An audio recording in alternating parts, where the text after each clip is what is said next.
Episode 13. I actually didn't even know. That's how deep we're getting. I didn't See, know that's we what. were Yeah, recording. yeah. Well, episode 13? 13, bro. This is this is the lucky number, I bro. think that was my number in basketball one year. One of the 13. years. Yeah, 13. I think that was first time I made the 18. 13. That's still the number I use for everything, pretty much. I don't use 13 for anything. I don't like this number. No?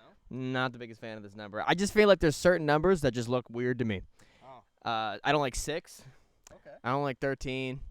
7 is a solid foundation. That's my lucky number. Okay. I just have a lot of 7 associated with my date of birth and stuff. So I like 7. I like 14. I feel like 13 is like the last, like in the teens, like that's like the last step before kind of elevating really quickly. 14 looks a lot more experienced than 13. Looking forward to you, 14. That just See you reminded next me week. Of, when you were like, when you turned 16, and I think you put in like your bio on Instagram or Twitter that you were like a 16-year-old rapper. I remember being like, that sounds way more legit than 15-year-old. Yeah. Yeah, because 15 years old, you could be like recording on like. Fucking baby, but when you're 16, you're a genius, right? Yeah, it's like, oh, he's ahead of his time. Where at 15, he's like, oh, he's recording on like a Fisher Price microphone. I did that a lot, like put in my my age in my bio. I did that up until I think probably 22. Because once you get to like after 21, it's like, oh, it's not. I'm not like it's not. I'm not like impressively young anymore. Yeah, I remember when I was really into weightlifting and stuff, and I'd tell somebody like, oh, I'm 17. They're like, what the fuck, you're 17? But then there was like a certain point in time. Also, I got less jacked over time, but there was a certain point in time where like people weren't surprised by my age anymore. I think last time that I was like, I had a conversation with Keith one time, and he was like, yeah, I was like 26 when I decided to get into this, or 27 or something when I decided to get into the business that I was in. He was like, and you're like young as fuck, and you're doing what we started doing. And I was like, oh yeah, that's like, those little things make you feel good about yourself. But I feel like we're at an age right now where that's evaporated. There's no like, oh, you're 23, jeez. Well, it does. I mean, well, I think it's like like I remember this exact same scenario that you're kind of talking about here. I don't know if I was there or just when I heard that people like just the idea of when you're like in your early 20s and you feel like you're kind of ahead of the game, and then you're hanging out with someone who's like, oh, I started this business at 28. You're like, damn, but I like that thought because it's like it's comforting. It kind of shows how many different transitional phases you go through in your 20s, and you might just think like, oh, what I'm doing right now, I'm ahead of my time in doing this particular thing right now, so I'm just going to be doing this one thing forever. And I kind of thought of that. I thought like that at a time. It's like I'm really early on writing and recording music and stuff, so I'm just going to be ahead of the game forever, and I'm just going to be extremely good at this shit because I started when I was 15 or whatever. But it's like you get other interests along the way and stuff, and then like I don't even do that anymore. Yeah. I don't even do that anymore. So that's yeah. Kind of almost means nothing. It's just Well, it's like, but it's a comfort thing, but it's like you can completely switch path. Not that it means nothing, but it's like but you're still it does you go still to have show that the talent. amount of work that you can put in, and how impressive that is at like a young age. But I mean, Well, you started doing graphic design when, how old were you? fuck, I was like, I think I was either 12 or 13 or something like that. It was around the time Modern Warfare 2 was like maybe a year or two old. When people started doing like trick shotting and stuff like that, that's how I got into it. Was through that whole like gaming community online. I was really young. It was kind of an accident. It was just like somebody wanted, or I wanted a YouTube background, because if you didn't have a YouTube background, you didn't look like legit. Seriously. Yeah, you had to have like a cool YouTube background, and I was like all over YouTube, like trying to find like somebody that would do it for free. You know what I mean? I was like searching GFX and then like finding the people with the least amount of views on their videos and like messaging them and being like, will you make me a YouTube background? And then some guy did, and I was like, finally, I got this. I get the email and it's terrible. I was like, fuck, I'm gonna get Photoshop, and that's how that happened. You get the cracked version illegally. Oh, I downloaded it? totally paid like $1,200 for that back in the day before you had to pay monthly. Yeah. Yeah. That's whatever the sarcasm. fuck. Yeah. No, fuck that. Well, I remember we did that Young Superstars About Us video that did you do any of the high school presentations? You did the one when we went to I did one the youth with club the, one I up wasn't here. at the high school ones. I was working. But it's funny because it was like it was intended to be inspirational to a younger audience when they're watching it and stuff, and like most of it was, serious stories or just telling of like us explaining how we got into doing our respective creative outlet path or whatever, like how we started doing it, like making music, you doing graphic design and stuff. And it's funny because there was that part you were like, oh, I got interested into, I was on YouTube making banners for my channel and stuff, and I wanted a I was gaming and I wanted to make a banner for my channel, and I downloaded Photoshop illegally, and you tuck that in there. Allegedly, don't come suing us, Photoshop. But how you doing, Jason? Talk to us right now. I'm doing pretty good. Yeah? Pretty good. Yeah. What were you interested in when you were in your early 20s, late teens? A June bug? Oh, Jesus, they're gonna attack us today. today. Flew into you, Jason. I thought I heard it hit you. No? You got that No. live reaction on camera there. I was into music. Like my late teens, early 20s, I had a true story. I had a drum set in my room, so my bed frame didn't fit. Mm-hmm. So like I got rid of the bed frame and had my drum set hooked up, and all I was doing. You said no playing sleep, drums. just drumming. Yeah, no sleep till Brooklyn. Yeah, well, I hope you made it to Brooklyn at one point, man. But yeah, that's the thing. That's a really good point that you made up to, like, because I remember they were saying to me, shout out to 902 Advertising here, Keith Buckland, and Sean Stevens is a regular viewer of the show here. So we're talking about this because we And both Mark used Bott. to, yeah, Mark Bott as well, great guy.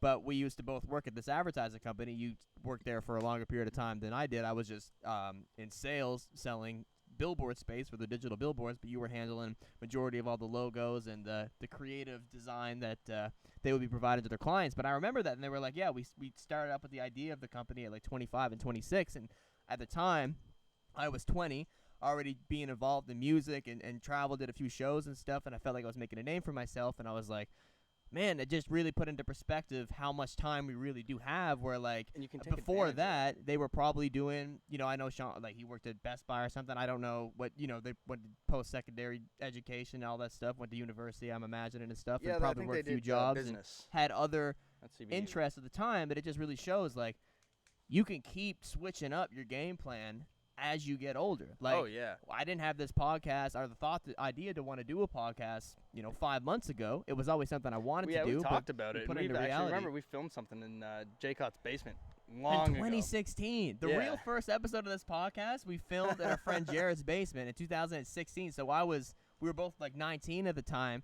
Because I was always listening to podcasts, and if I found a new artist, I would listen to all their music, and then I'd go and watch their interviews, because I would always be interested as an artist myself to hear another artist's story of what got them into making music and how they came up, and I would like to listen to other artists talk about that to kind of see what will work for me if I can apply it to myself. So that always led me to listening to, long format conversations with people on YouTube and stuff. And yeah, I always liked the idea of being able to set up, like just to create something just based off of like a conversation that we would have if all these microphones and the lights weren't on and stuff. So, Dude, but I if we remember had that GoPros on our foreheads for the last like 10 years. There'd be some we would have gems. yeah.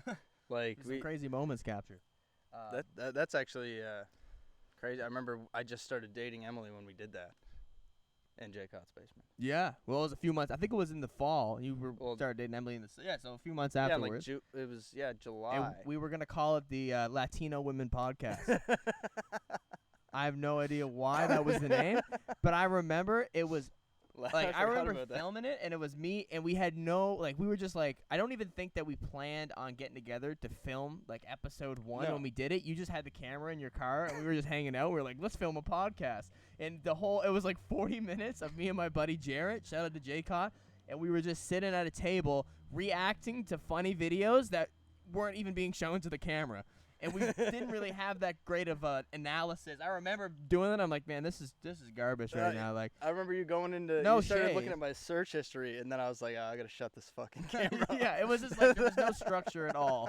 But it was it was a sign that maybe down the road we would tackle this again. And I had about 3 years ago, I remember I rented. Well, actually, around the time when I was working at 902, I went to Long and McQuaid, and I rented just like 4 relatively cheap microphones for a whole month. I think it was like $100 to have these 4 microphones. And then later that day, remember we got off work and we went to Sean Lewis's basement. We set it up and we did the podcast, and that was cool for a bit. But we didn't really have any structure. There was no kind of like, oh, we're gonna talk about this, or there's no pretense to it. It was just like, let's get really drunk and sit around a table and talk. Put And it I on remember camera. by This the is end kind of a of bad it, idea. Yeah, I remember by the end of it, I was on Facebook Live vaping. Dude, when you close your eyes, you just see a bunch of circles from these lights every time. Yep, this is a fact. I just took that Instagram. I took an Instagram story right before we started filming, and there was like those little circular rings. People say that is a. If you take a video and you see like those orbs, people say that those are spirits. Do you know Really? that? That's this weekend when I was gone camping with Emily, that we were. She wanted to take some maternity photos. Actually, it was unfortunate that you guys couldn't come because what I had already planned, but also I was hoping that I could get your guys' camera work for this. But anyway, so me and Em ended up taking some maternity photos. I was curious as to how you were gonna pull off capturing what you're allegedly talking about here. No, I don't even have to say allegedly, but I just kind of wanted to say allegedly because it's a fun word to say. But It's one of my favorite words. or even if capturing it was of that much importance to you. It was of a lot of importance to me. So there's a few things that got in the way of that happening. One, I didn't have anybody to film it, and then I had a backup plan for that. But then I realized that I don't know if Jay has it or if you, or I don't even know if I have it. I don't know where it is, but my little tripod, it was not in my possession. You know, that little bendy one? I don't know where that's at, but I needed that. I have that. Okay, you have that. I don't so know. I I don't know if it's in arm's reach. It's I needed somewhere, that. though. But my idea, so It looks like anal beads. I need to. I just yes, ruined it this does. whole fucking. I just ruined this super wholesome. Nothing clip. wrong with anal beads, bro. Some You're people right. are into that shit, whatever. And But but no. So I proposed to Emily this weekend, and thought yeah, those were the clap round for of applause. myself. round of applause. What am I even saying? Round of applause. No, it's funny. People keep asking me like, "Oh, did she say yes?" I'm like, "Well, one, obviously, but yes, or two, if she didn't, I'd be I wouldn't be fucked." talking Like, about it. what do you mean? Like, we have our third kid on the way. If she said no, that'd be kind of insane. What? Like, we married? No. Hell no, I actually man. When actually he's almost 18 years forgot be to out. ask her that question too, because fucking the way that I went about this. But anyway, so I had this whole plan that I was gonna take that tripod and go for a run in the morning, because I have thoughts like that, and then I drink beer and it stops me from doing things like that, waking up early and going for a run. So I was like, I'm gonna go for a run down the beach. I'm gonna set up the camera on the tripod, and I'm gonna do it in the morning. And she just actually happened to say to me, because she thought I was giving her a birthday present, because it was her birthday. Well, that day would have been her birthday that I planned to do it. But none of that happened. What happened was we went to the beach, and I had a few beers, and I had the ring in my pocket because I couldn't just get it in my pocket. I kept, every time she turned around, I'd like look at it and be like, oh, you know what I mean? Like, I just want to do this.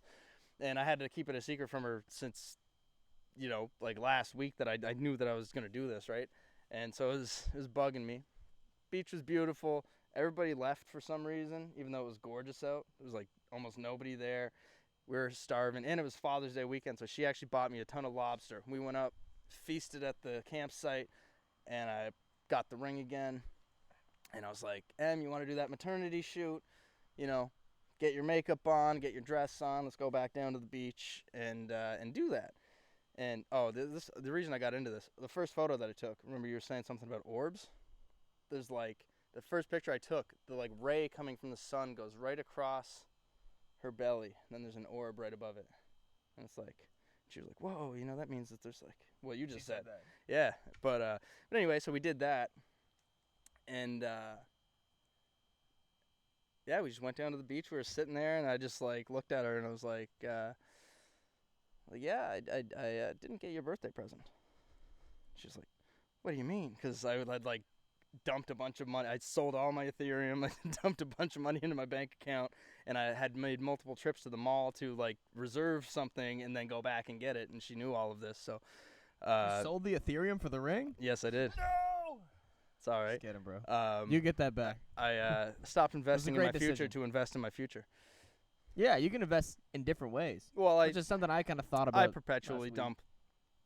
You take it in. It's a savings Yeah. account that could grow a little bit Yeah, quicker than a and- savings. Or Well, I still have like lose in 60% value of my and investments. But anyway, We're turning a Yeah, a sorry. wholesome conversation about proposing into like the breakdown of investment. Like, you can invest in yourself or you can invest in Ethereum. oh, dude, I was actually buying the ring, and I was like, I didn't know what my price Ethereum range was was looking going at to a be. scrumptious price. Oh at the no, it time. wasn't. I sold it at a bit of a loss, but it Oh, wasn't that much of a loss. But it was a tiny bit. But I just didn't care at the time. I was like, this is the ring.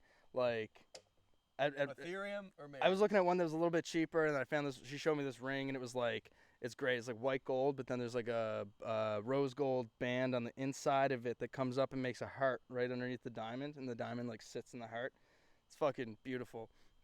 Anyway, I was the girl that was like serving, or not the girl that was, there's two women working, and one of them, her boyfriend must be into crypto, or like she knows somebody that's into it, because I was like, she was like, so is this the ring? I was like, yeah, this is the ring. And then I just opened my phone. It was like, buy Ethereum. And then I just hear like a bah! Really? Like behind the counter.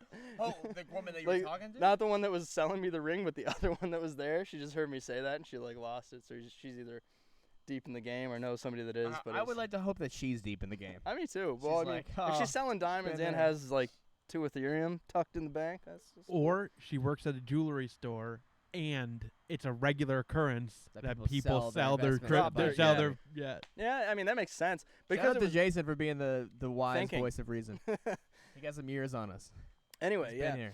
So I'm an so old any- man. It was beautiful. Sun was setting. I just ate 6 lobster tails. And I it's felt, a great I've never location. eaten McLeod's Beach Dude. Campground in Dunvegan. and they gave me Let's the go. night. Shout out. So I called them. This almost didn't happen because do you remember when we tried to book there? And I think that they're so busy on the phone. Well, no, I don't because it was a surprise. Oh right, you don't. All right, no. A lot Okay, of surprises go on at that campground. yeah. That's, Okay, so when we were surprising you for your birthday last year, I was trying to call. Emily was trying to call. Lindsay was trying to call this place. And it was just like you get like the busy tone or like or this customer is unavailable. The Almost service the isn't the best. well, the message that the message you get when like somebody shuts their phone, like their phone gets shut off or they change their number. You get the same message when you call them and they're busy. So me, no. It's like this customer is unavailable, Okay. right? And so No option to leave a voicemail. or no, anything like that. nothing. I emailed them, whatever. Anyway, I had the You same sent them problem. an email? Yeah, well, this Hello. time around I did. But anyway, finally got through to them, and then I was like, yeah, I want to book the weekend. It's whatever, or I want to book this one day because we only had one night that we could stay and spend the day and then come home that day. And they were like, oh, we only do the full weekend, and I was like, well, I'm in my head I'm like I'm gonna propose, and it's my girlfriend's birthday, which is originally why we were going there in the first place. I knew that I was going to propose at the time, but I couldn't say it because Emily was like next to me in the kitchen because I finally got them on the phone. And I was like, well, it's my girlfriend's birthday. I'll just pay for 2 nights and stay 1. And she was like, oh, I don't want to do that to you. And I was Yeah, like, but yeah, like, and I was those are like, the options they gave you. I know. Well, they So they then just once said, you agreed to it. Yeah, they're I like, know. Ah, come on, never mind. Forget what I just yeah. proposed Well, she to was you. like, That's I can the only refer way to-" you to another campground. They might do one night. And I was like, no, I want to be here. Yeah.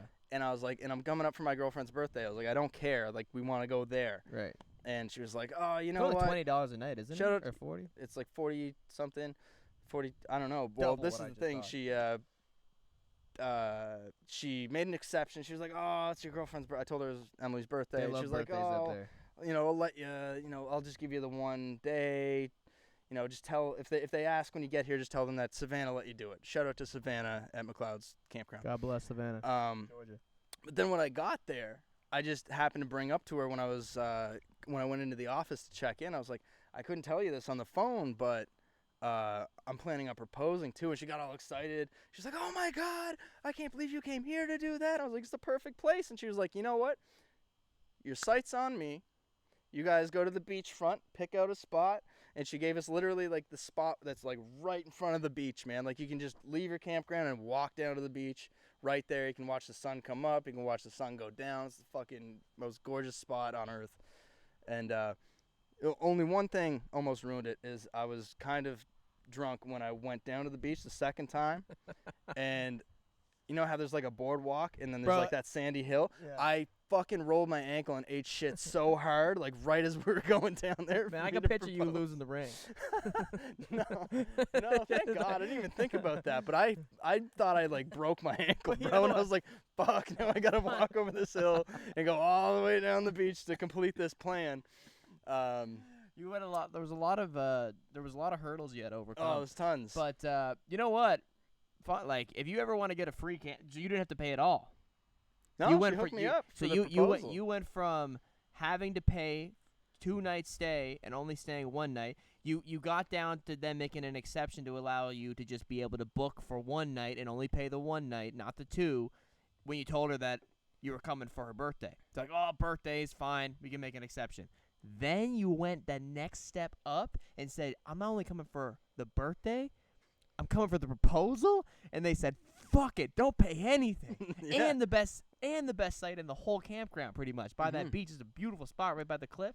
So I was thinking, it's like, you get a good rapport going with your anyone watching. Like, you get a good little agreement going with your partner here, and you want to go camping or anything, you should just fake have propose. the ring, bro. Just keep a ring on you, even if you're already married. Take it off the It's worth the finger money. and be like, yo, I'm gonna propose, and they'll be like, oh, like that probably works in a lot of places. You could totally take advantage of campgrounds, hotels. I'm gonna try this. I'm gonna take her out for dinner, and then I'm gonna take the ring back, and then I'm gonna propose again in the You restaurant. should get her on board with it. She'd be like, fuck, we can go stay anywhere. Life is free when you're proposing. Yeah, just constantly be in the Just keep moving motions of city to getting city. engaged. Yeah, move to every like Once just you hit every restaurant like twice.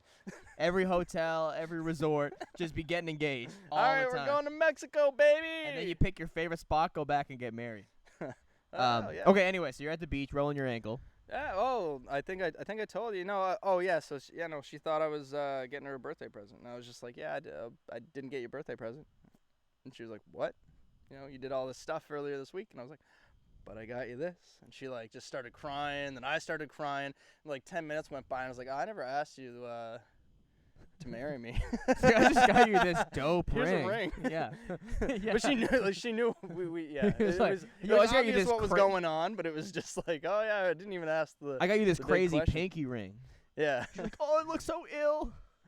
Bro, this is dope. Yeah, it's So icy fly. as fuck. Look at the drip. Yeah, you're so iced out now, girl. Does it make you cringe to hear Eminem say "drip" on that song with fucking Jack Harlow? Jack Harlow, He which is a ends, like, fire song, but I don't want to hear Eminem say "drip." He ends the hook off with something about his swag. Yeah, Like my no, it's swag. like drip swag.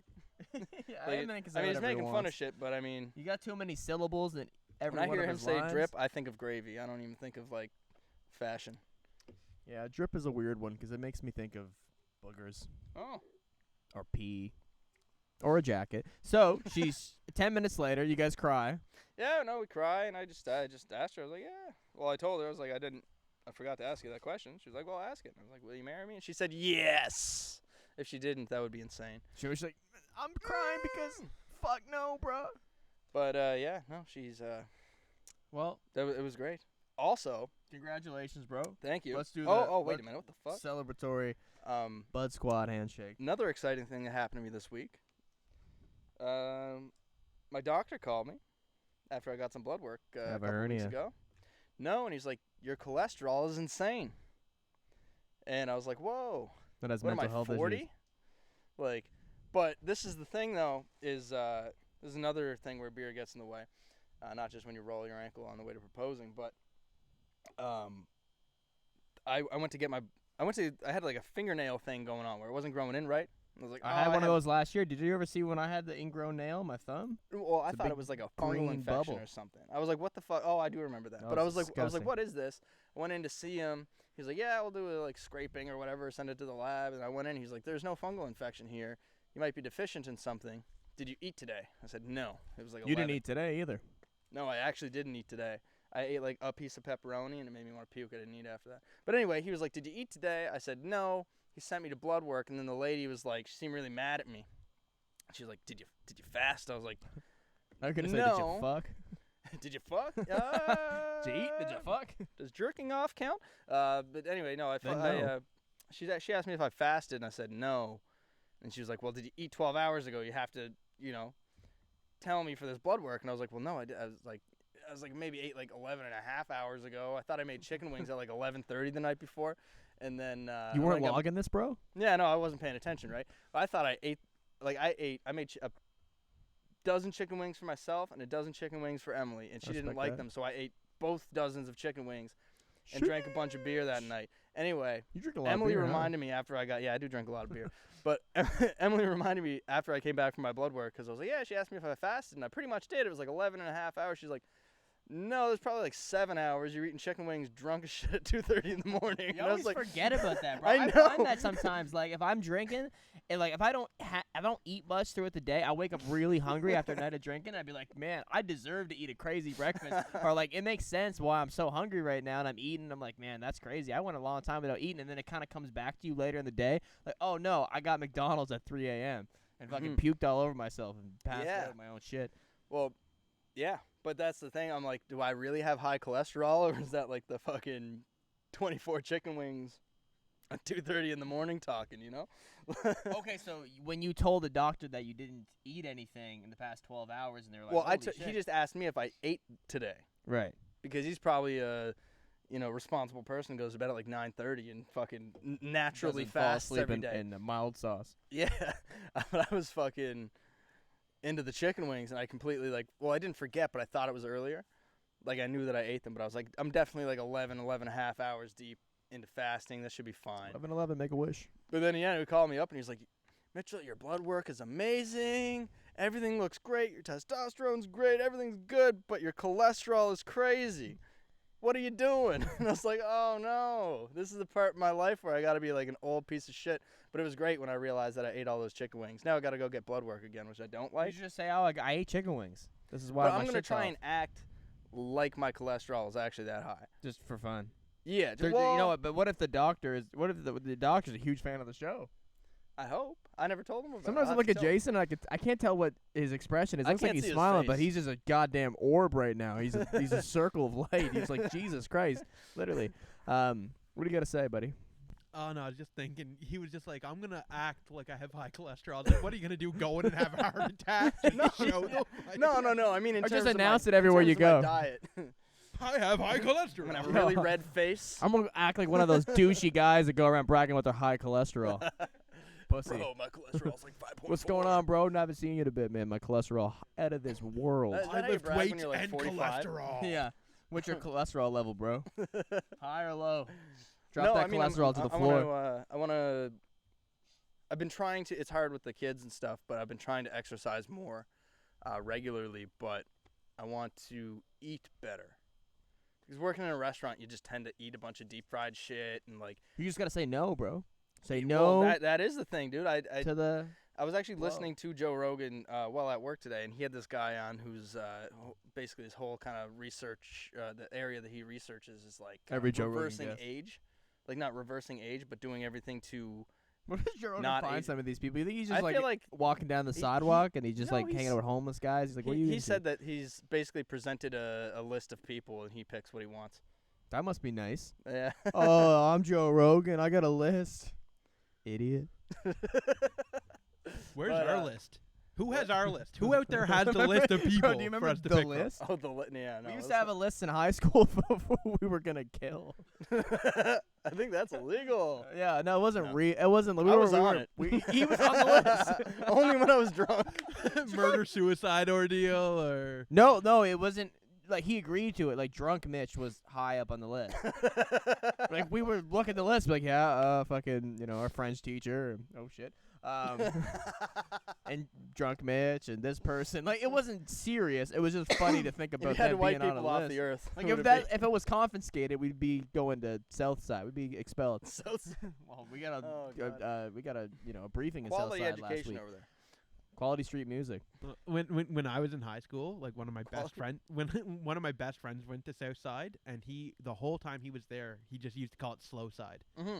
Like and that was when like last week when Ryan was talking about being there, everything in my power was like, don't call it Slow Side. If I talk about it, don't call it Slow Side. Just don't call it Slow Side. Well, Well, no, now he's you gonna can come run it back and back. fuck you in Listen the to this face. episode. You're gonna go to Mars, bro.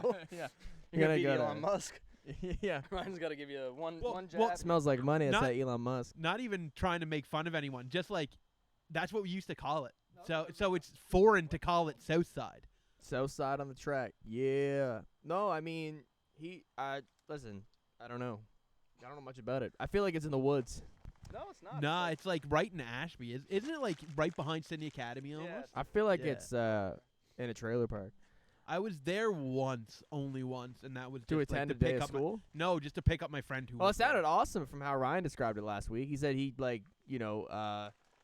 a degree in paper mache, so. Oh, that's impressive to me. A degree in paper mache. He was like, I was very fluent in paper mache. Really? He didn't say it like that, but that's he was giving off a very fluent paper mache vibe. Yeah. What were we just talking about here?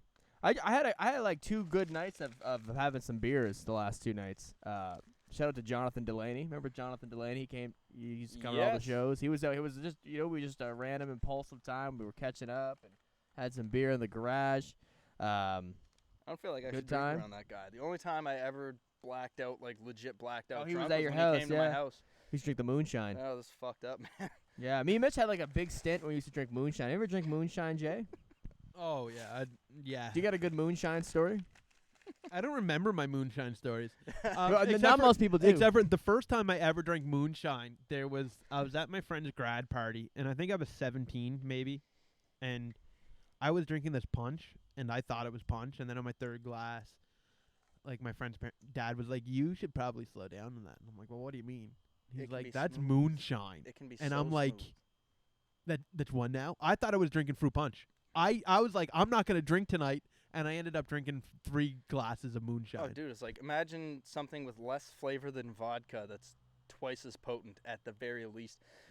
My dad makes his own whiskey. Well, that was what made us start drinking it because he was making. I thought he was making wine at the time, and like a byproduct of what he was using to make the wine, or it was a whiskey. Yeah, he's making his own So whiskey. he had these just like mason jars, he probably had like 8 to 10 of them filled with moonshine. So me and Mitch would hang out at his grandmother's house, and we would just be doing whatever, and then we would have like a casual cup of moonshine while we're doing it, and we would just be. Remember, we used to go on this like streaming, like live stream app. Remember that? Mhm. And for some reason, we'd always end up getting on the homepage, and we'd be just like 3 glasses of moonshine deep, like talking to random people. They would send us like points and all this shit. We were basically like fucking porn stars.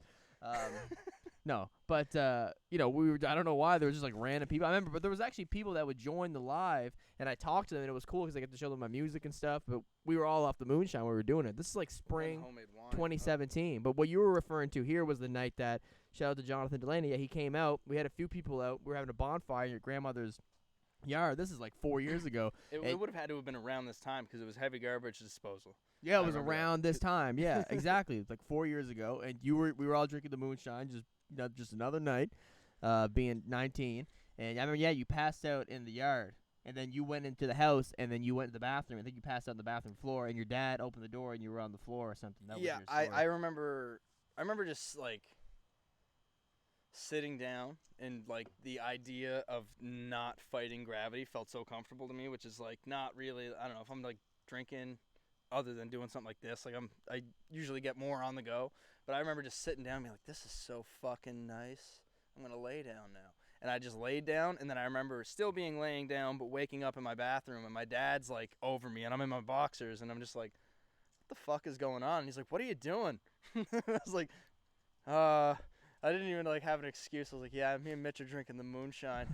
And he's like, that's probably not a Come bad clean. idea. That'll probably kill you. Well, where did he think it went? What? We ran out. Well, the stuff that we were drinking multiple times. We used to steal it constantly. We had to make sure. We were like, I hope Dale makes whiskey soon. Fucking scratching ourselves. Fuck, and the wine There in was the 8 basement. jars, bro. He The used only to make crazy wine, and he'd make like Oh, a yeah. million bottles of it, and he'd be like, "This is terrible," and you just leave it in the basement. we were like, this is great, and moonshine. Holy shit, we never would buy liquor. Dale would just have trial and error with making wine and fucking But whiskey. the stuff we're actually lucky we walked away from that. I probably lost a couple brain cells, but mostly unscathed because the stuff that we would drink, like he would make whiskey with the actual safe alcohol, and then there was like 2 things that he would like when you boil alcohol off. It like certain kinds of alcohol boil off at certain temperatures, so within this temperature range to this temperature, or within this temperature range, it's the safe stuff. So there's heads, which is the first stuff that boils off. Then there's the good stuff, and then there's tails, or something like that. There's like heads and tails, which is like the kind of gray area. Some of it is good stuff, some of it is floor cleaner, and that's what we would drink. We get lit off that floor cleaner, dude, bro. I remember the day that I started talking to Emily, I got drunk off of like a half of a mason jar of that like 3 times. Well, that just Like goes to passed show out drunk. It that was fucked up. moonshine starts families. More people have to be People get degenerates. produced from moonshine, and people find happy love lives from it as well, and they get free campsites.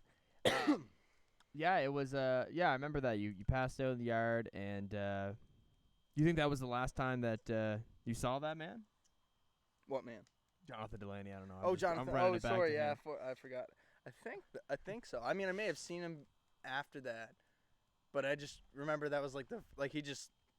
I didn't expect him to be coming to my house. Not that there's any opposition to that. I just didn't. It was a new face. Jonathan Delaney's coming. I was like, okay, all right. Yeah, And then it he was a came, good and then I timing. passed out. And, Well, and the worst part about that night was the next morning Mm-hmm. when I woke up and puked a million times and got back That's the outside. worst, the man. reason I remember that was at heavy garbage disposal time was that after a while we ran out of wood and started going around and I was finding wooden things. Me and Jacob were running and finding wooden things, but I think you guys stopped giving a fuck about what you were throwing on the fire. And I went out in the morning and there was burnt fucking car batteries and the inside of a chair. You know what I mean? All We the were having a springs and crackhead shit. fire. Oh, dude, it's those There's the fuck- bodies. big mess of just burnt rusty metal shit all over. Oh, I the don't place. know. I might I was have like, what no the fuck involvement with happened that. last night, man? But I feel like that was definitely a Jacob move. I don't know why, but I'm gonna blame him. it's your fault, Jacob. I remember we went to a party once. It was in the Moonshine era, and I don't have any other stories of ever going to a party and getting sick at the party. I remember this. And it was wild too because we were used to drinking it every now and then. And mind you, we weren't only ever just drinking the Moonshine. Even when you had the Moonshine, there would be some times where it would be like, oh, if I mostly did, I think, at that time. well, it was free It was and free. it got you drunk. You And know, it it got got you you really what fucking you were drunk. where you were take going a jar for. to the party, get everybody dead. But it wouldn't actually kill me all the time. Like I would have 2 glasses and I'd be good for the rest of the night, and then maybe stumble upon a beer or 2 along the way. But I remember I went to this party. Remember we showed up. It was just me and you. It wasn't really that much of a party. It was just a small gathering. But I drank one glass, and that was it for me. I remember I was You're on the couch. I remember I passed it on the couch, but I might have puked on the floor in the basement, but I cleaned it up. I woke back up, got on my feet, and I was like, oh, that was a little bit embarrassing, but clean it up. I don't think it was embarrassing. It's more of it was just defeating. It's fuck, I don't want to be dying here. I want to be dying at home. I actually don't remember you puking a lot. So is this the same night that you puked on the Impala? No, it's a different time. But I don't feel. I've definitely had my puke moments, but that was the only time I ever went to a random person's house. And got And sick? was just the guy that had to lay on the couch for a bit, because I'm usually a trooper. I'll just get to a point where I get tired, and then I just look for the escape plan and leave. That's always been the thing. I'll just drink. I feel like I don't really get drunk anymore. I just get buzzed, the peak buzz, and then it's just to come down, and then I just eat and go to bed. And I'm totally fine with that being my process. Jay's over here watching hockey. He's multitasking right now. So the Montreal Canadiens are, in the semifinals? I'm not a avid hockey watcher. Yeah, they're in the Stanley Cup playoff semifinals playing. So how is it looking right now? The score is 0-0 at near the end of the second period, but Whoa. Vegas is on 4-on-3 power play, and it is high stress. It's high stress. So High you've stress. been low-key stressed out over there while we're talking about Moonshine? Oh yeah, I respect that. Usually if anyone's talking about Moonshine, I'm stressed in the corner. yeah, stress for whole different reasons. Yeah. Normally when I hear Moonshine, Moonshine. Moonshine. It's Moonshine. A moon teen? Um, Come down to the bit moon. normally when I hear Moonshine, I get nervous for a whole other list of reasons. yeah. It's am I going to run down the street in the nude? What bad decisions am I gonna make tonight? Yes, sir. I don't necessarily have a lot of topics. What is I was really going just on wondering in the what world? the topic. Well, I was like, what was the article that I sent you earlier? So I just went back in Facebook to check that. Yeah. Man pulled gun at Starbucks over cream cheese. And you know what? When I read the article, because I made a list of a few topics in my phone here. When I read that article, I was expecting to get more information than what was in the title. But really, that's what happened. The guy wanted cream cheese. I think he had an issue going to the same Starbucks earlier in the week. He returns back. He gives him the benefit of the doubt. Gets the bagel. I didn't even know you could get bagels at Starbucks, to be honest. Me bro. either. That's what I was wondering. I was like, is this cream cheese in a drink? I think the most shocking part about the story wasn't the fact that he pulled a gun on the employee for not putting cream cheese on his bagel. It was the fact that he was getting a bagel at that's Starbucks. definitely like an $11 bagel. That bagel is the Gucci of bagels. For sure. Was it Florida? That sounds like something that would happen in Florida. It was. Yeah. Florida or like Houston I'm 99% sure. No, that it wasn't or like Florida. North Carolina. Nah, there is definitely a Houston crazy and a Yeah. North Carolina crazy, but there's a Florida crazy that's just It's so different. yeah, exactly. Oh, my It's snail. it's untappable. But it's so funny. Do you think that the news, like the media companies that are putting out the articles about any kind of like hilariously fucked up story that happens in Florida, always make sure to put Florida man in the title because people will actively Google Florida man. Remember when I was It's working a at meme, become yeah. a thing. We were at the Savoy one day, and Yeah. for like, I swear, we were supposed to be working, and it wasn't only me and you. It It was was like 4 of us, all or the maybe coworkers. all of us. Like everyone there, we were supposed to be setting up for a show, and instead of setting up for a show, we're reading Florida man articles. Yeah, for like 25 minutes, and they never stop being hilarious. I just Everyone Google was Florida good, man, yeah. I'll just read them off. But yeah, and that's the thing. Like, so I'm thinking that they always, if a guy does something crazy in Florida, like pull a gun out on a Starbucks employee because she didn't put cream cheese on his bagel when he asked for it, they're like, perfect. Add it to the Florida man algorithm. Let's go. Like, Florida's keeping us entertained. As much as people want to shit on Florida, you know, and he didn't actually pull the gun and point it at the employee. He just he was just like, Here's I my got gun. Give me and, cream and- cheese. And the girl that was working at Starbucks, she was she's the daughter of the police chief of the town Oh, that's where unfortunate. they were in. Yeah, police say an angry Florida man pulled a gun on a drive-through worker because they forgot the cream cheese with his bagel. Team Creed. The cheem bees, they peed on his bagel. The Bees employee knees. just happened to be the daughter of the Miami Gardens police chief. Police say the man identified in a police report. Shout out to Omar Wright, 38. He was not. And you know what? Maybe the spin on this. Basically, he got charged with aggravated assault, and he's being held on a $10,000 bond. So if anyone wants to bail this guy out, he'll always make sure that no Oh. one fucks up your order. $10,000 for some cream cheese, bro. $10,000. A cream cheese ran this guy up $10K. But do you think that this guy is fighting the good fight to make sure that fast food employees are taking their job seriously? Absolutely. Dude. These people slave every day for minimum wage, and this dude is reminding them that they are human trash. Dude. Oh my No, God. no, I he's Googled. 100% in the wrong. Like you Honestly, don't do stuff no, like that. no, you don't do just something like that. Yeah. But people, like, I mean, obviously it's a beginning, it's an entry level job, but like people who Montreal just scored, didn't they? Yes, they did. But like, so every time Emily's father comes to our place, he'll get nugget. Well, not every time, but like every time Mac asks for nuggets, which is often because that's the only thing he likes to eat. Wayne will bring them down, and he'll go to McDonald's and he'll say, you know, can I get X amount of nuggets, ketchup in the bag? It's not like complicated, and apple juice for the drink. And every time it's like Forget ketchup or something. nuggets, sweet and sour sauce, Coke for the drink. Yeah. You know what I mean? Which is, I mean, the thing is, McDonald's is like very compartmentalized, and it was like this. I worked at Boston Pizza, and I know it's like this. Like the burger guy is gonna get that on a screen. The drink guy is gonna get that on a screen. So you know what I mean?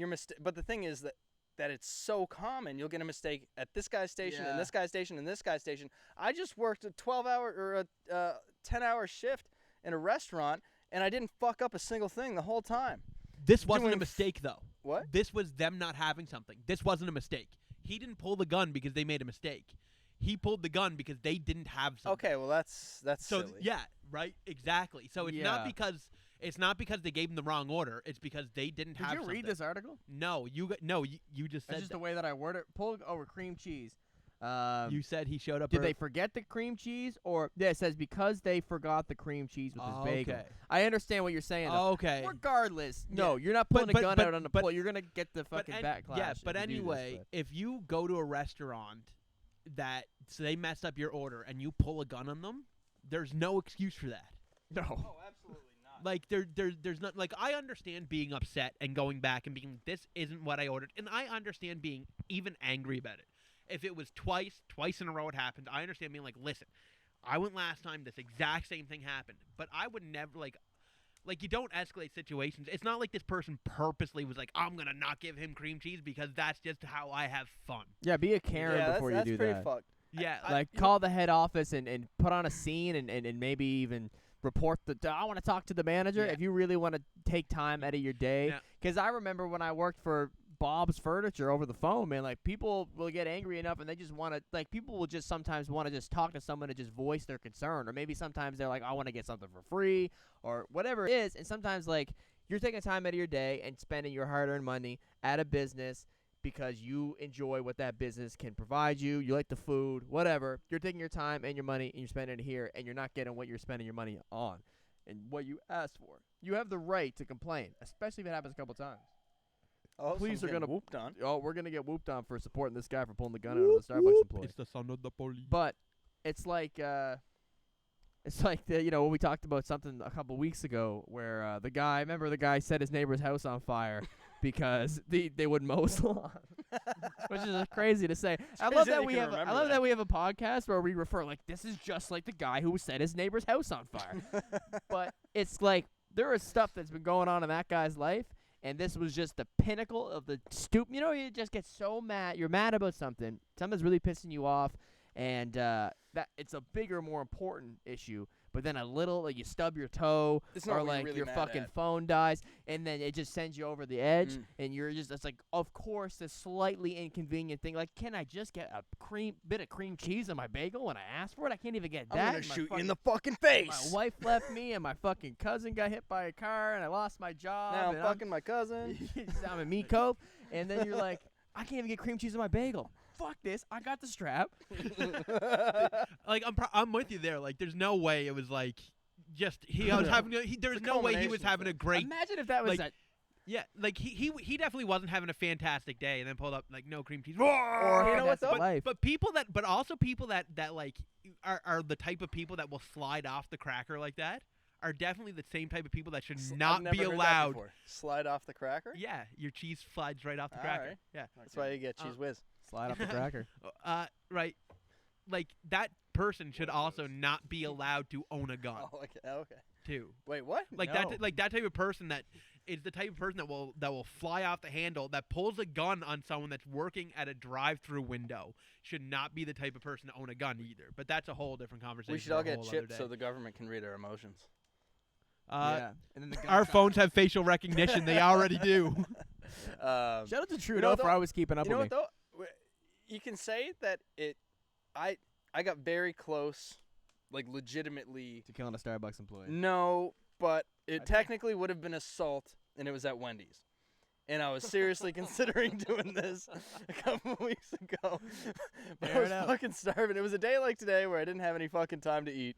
And I went to the drive-thru at Wendy's, and this is after Em got diagnosed with the gestational diabetes. So I wasn't even trying to take her through the drive-thru at Wendy's for the torture aspect. But I was starving, and I wanted a poutine. Oh, she was I just wanted and you just needed to eat. Well, it's like I'm not gonna fucking eat cheesecake in front of her because you can't eat it. You know what I mean? Or I thought when you said torture aspect, just like, oh, you just always know, like, we're already having a bad day. You We're hate going to the Wendy's? drive-thru. It's gonna be You fucking hate even Wendy's, worse. Emily? Let's go through the drive-thru then. Yeah.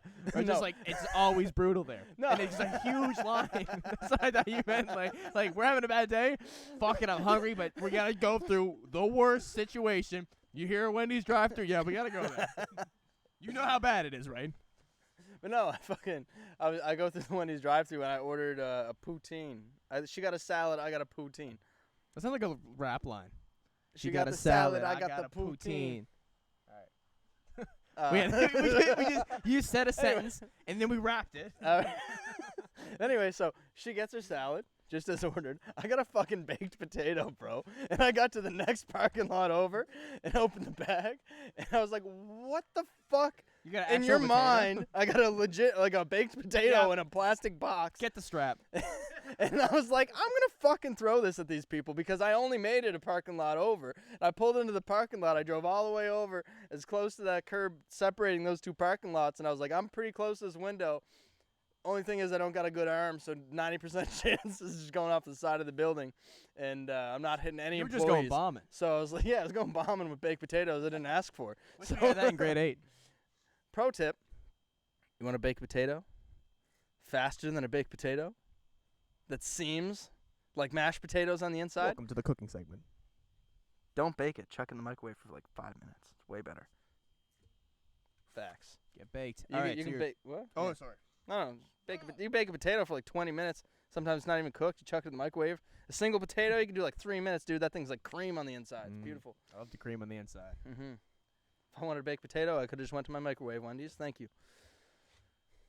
Okay, so what happens? What happened? I didn't Oh, throw yeah, it because I was like, I'm not gonna make that That was shot. crazy. I That's thought the this only story reason. was. I thought the story was progressive. The only reason I didn't hit them with the potatoes because I knew I wasn't gonna make it. Hit him with that potato. But Played I wanna- baseball when I was a kid. I want to throw this out, and I'm gonna throw it as a perspective as the restaurant we worked in.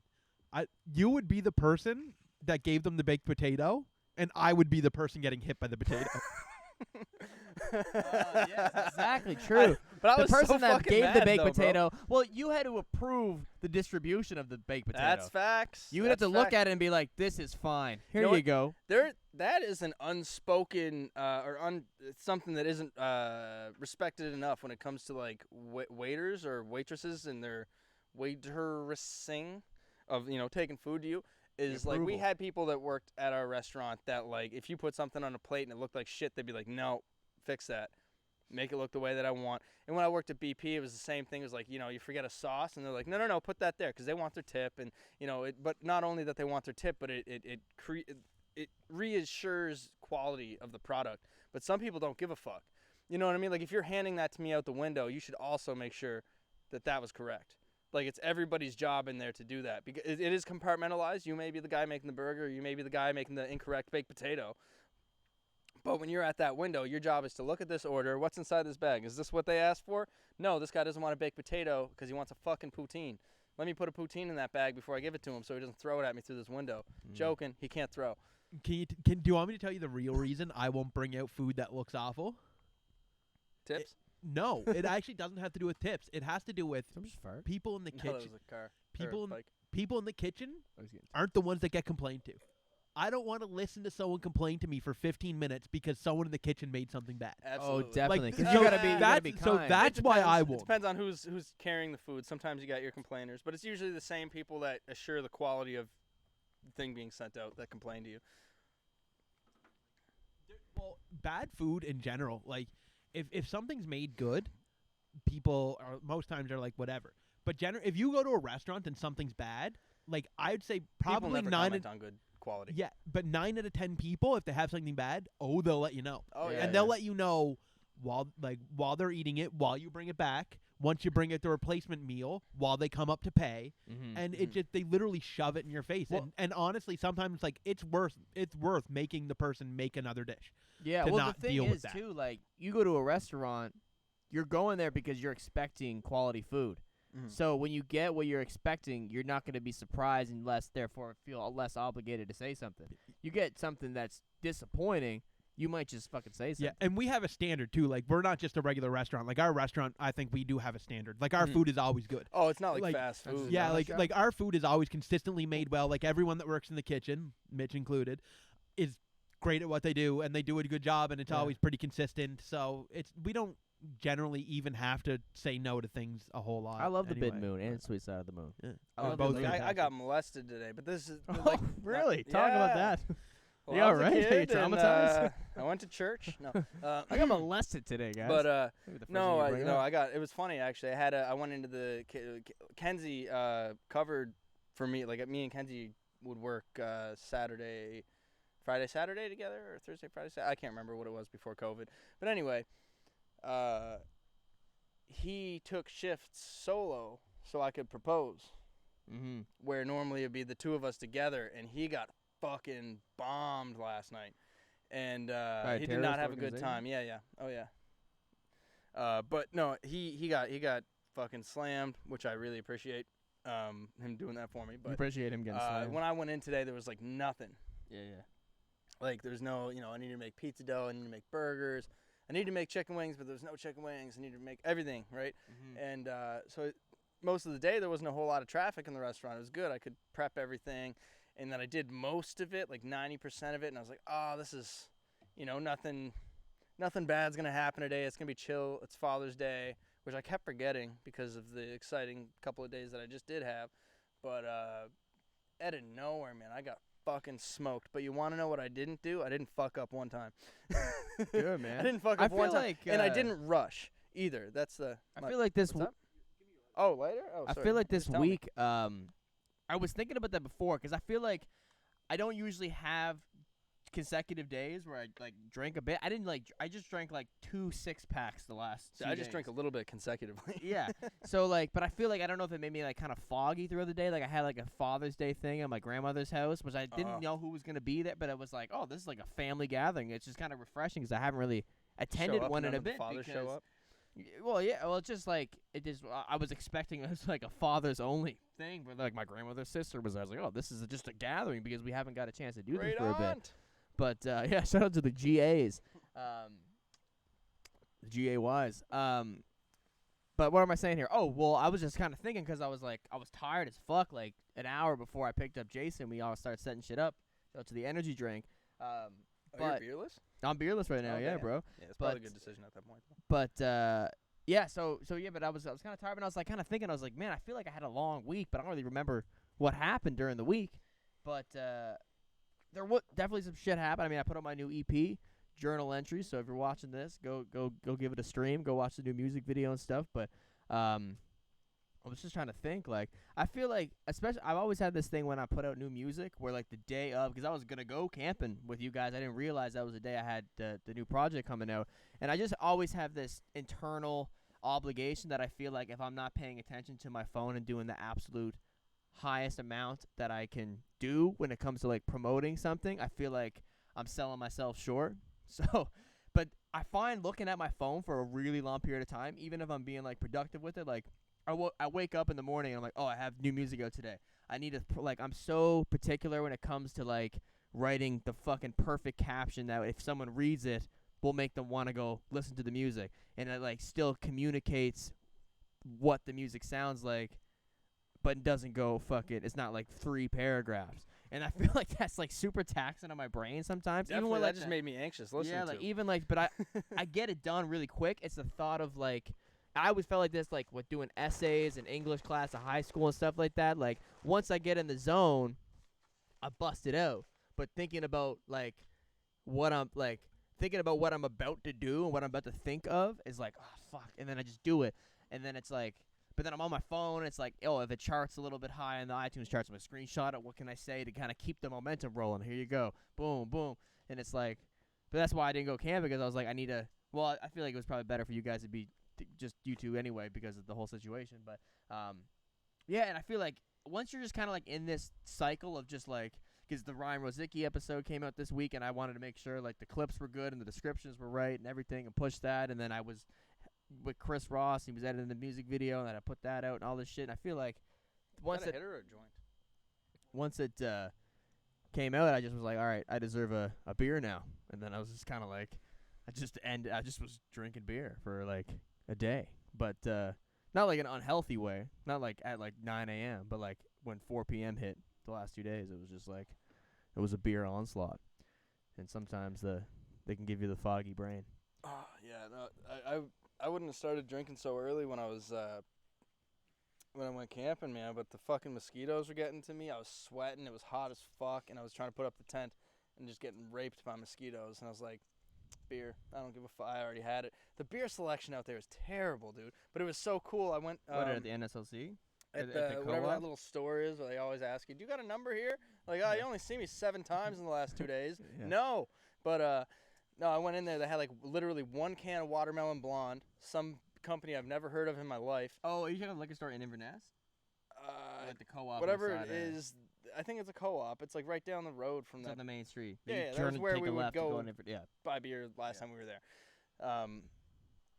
It was so they had 1 can of watermelon blonde, and I was like, I like that, but I'm also a guy that I like the damage for my dollar. You know what I mean? Like I want to, if I'm gonna spend, you know, $5 on a beer, I want it to be like an 8%, not like a fucking 5 or what, you know. So I'm like, what is actually a big hitter in here? And then I just like looked in the back of a shelf. It was like somebody put it there for me.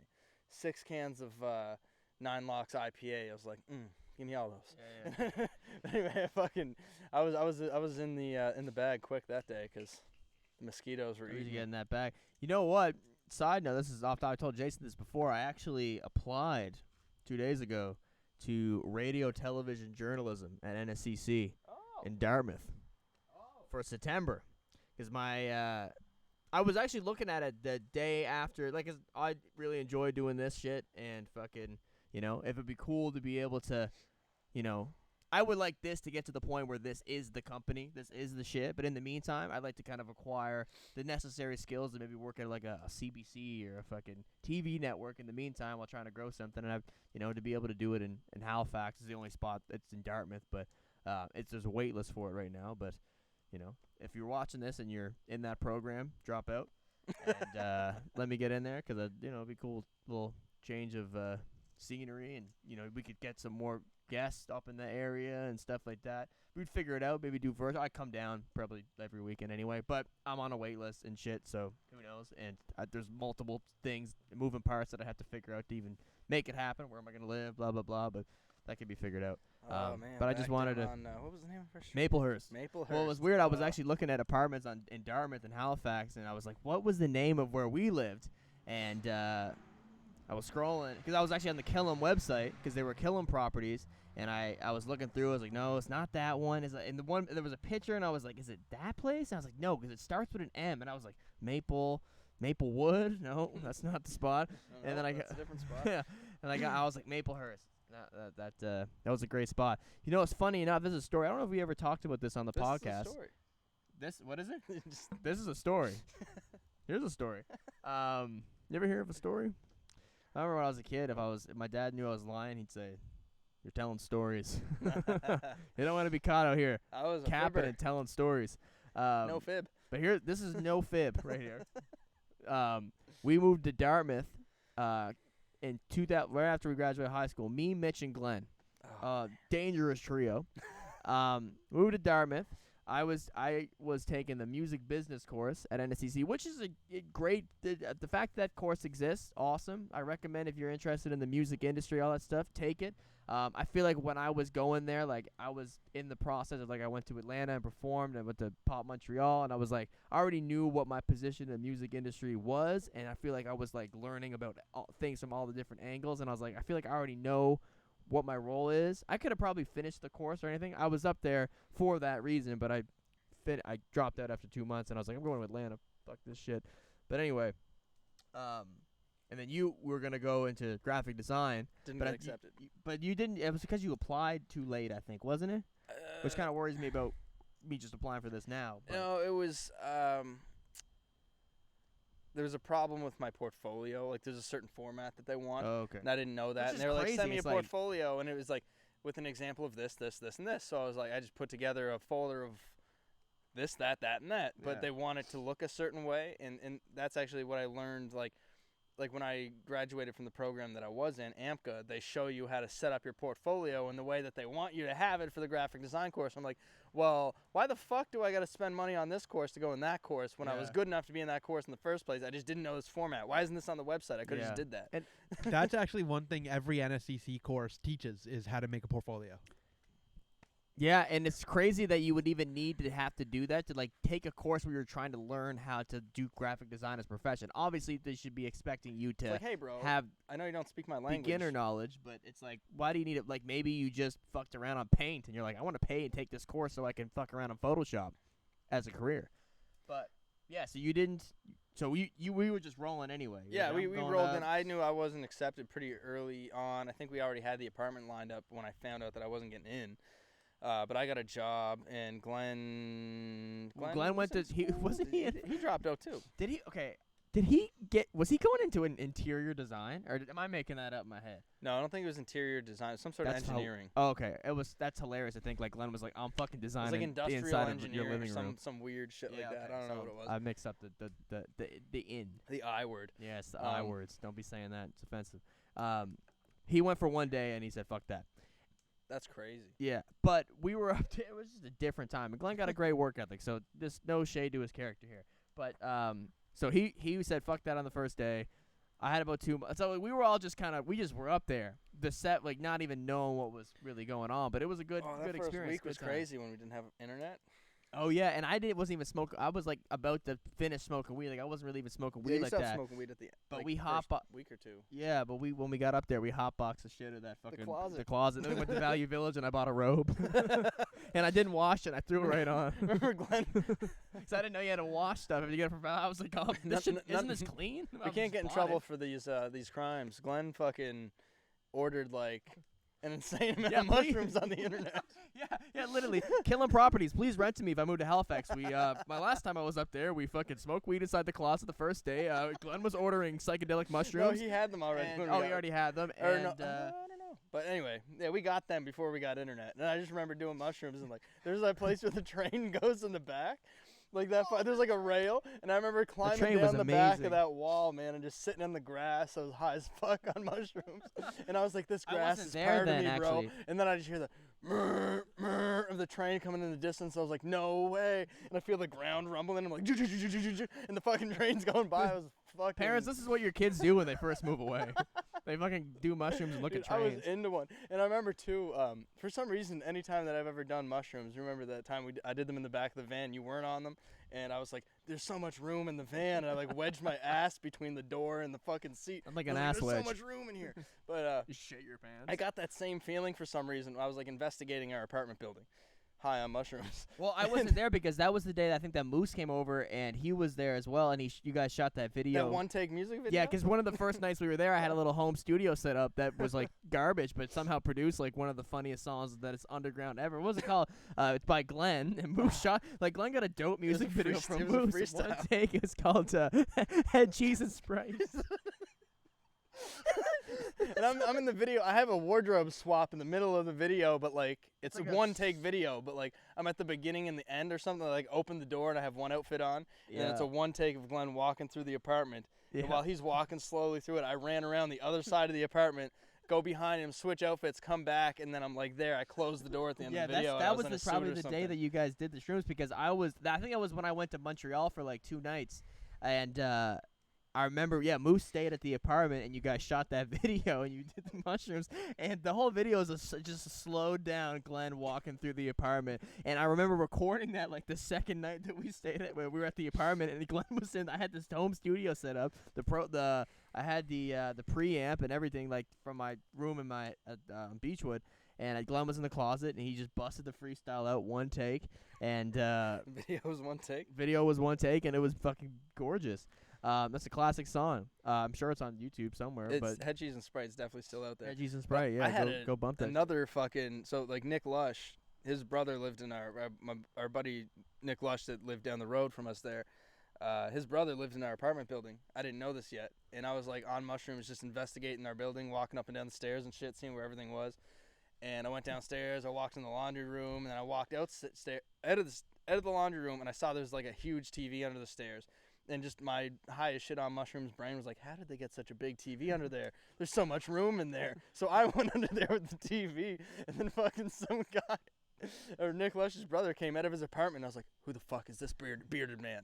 So I had to like hide under the stairs, and I was like so scared that like somebody else was gonna come. I just hid under the stairs for like 15 Shout out minutes. Nick Lush. He became our apartment because he lived in the building next to us. You met him, and you were hanging out. You guys hunt. Well, we all had a good hang with him, but what I was mentioning here. So back to this place. It was so basically no, but these were great little middle ground here. Tidbits. Yeah, we need more context. So this is the type of activity we're getting into.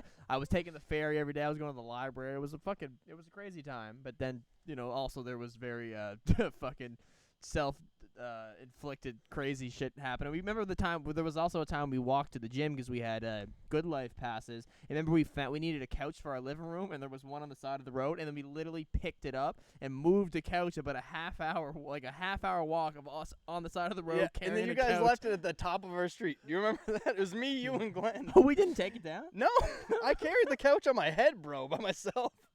Well, It was we a love just gave seat. up. Yeah, you and Glenn were like, fuck this, I'm not doing this. And it was like at the top of our street. And we walked probably like double the distance that we had left to get the couch it to the was top of there. our street. And this is me being like, I was like prime jacks. This is like the strongest probably ever was in my life, thank God.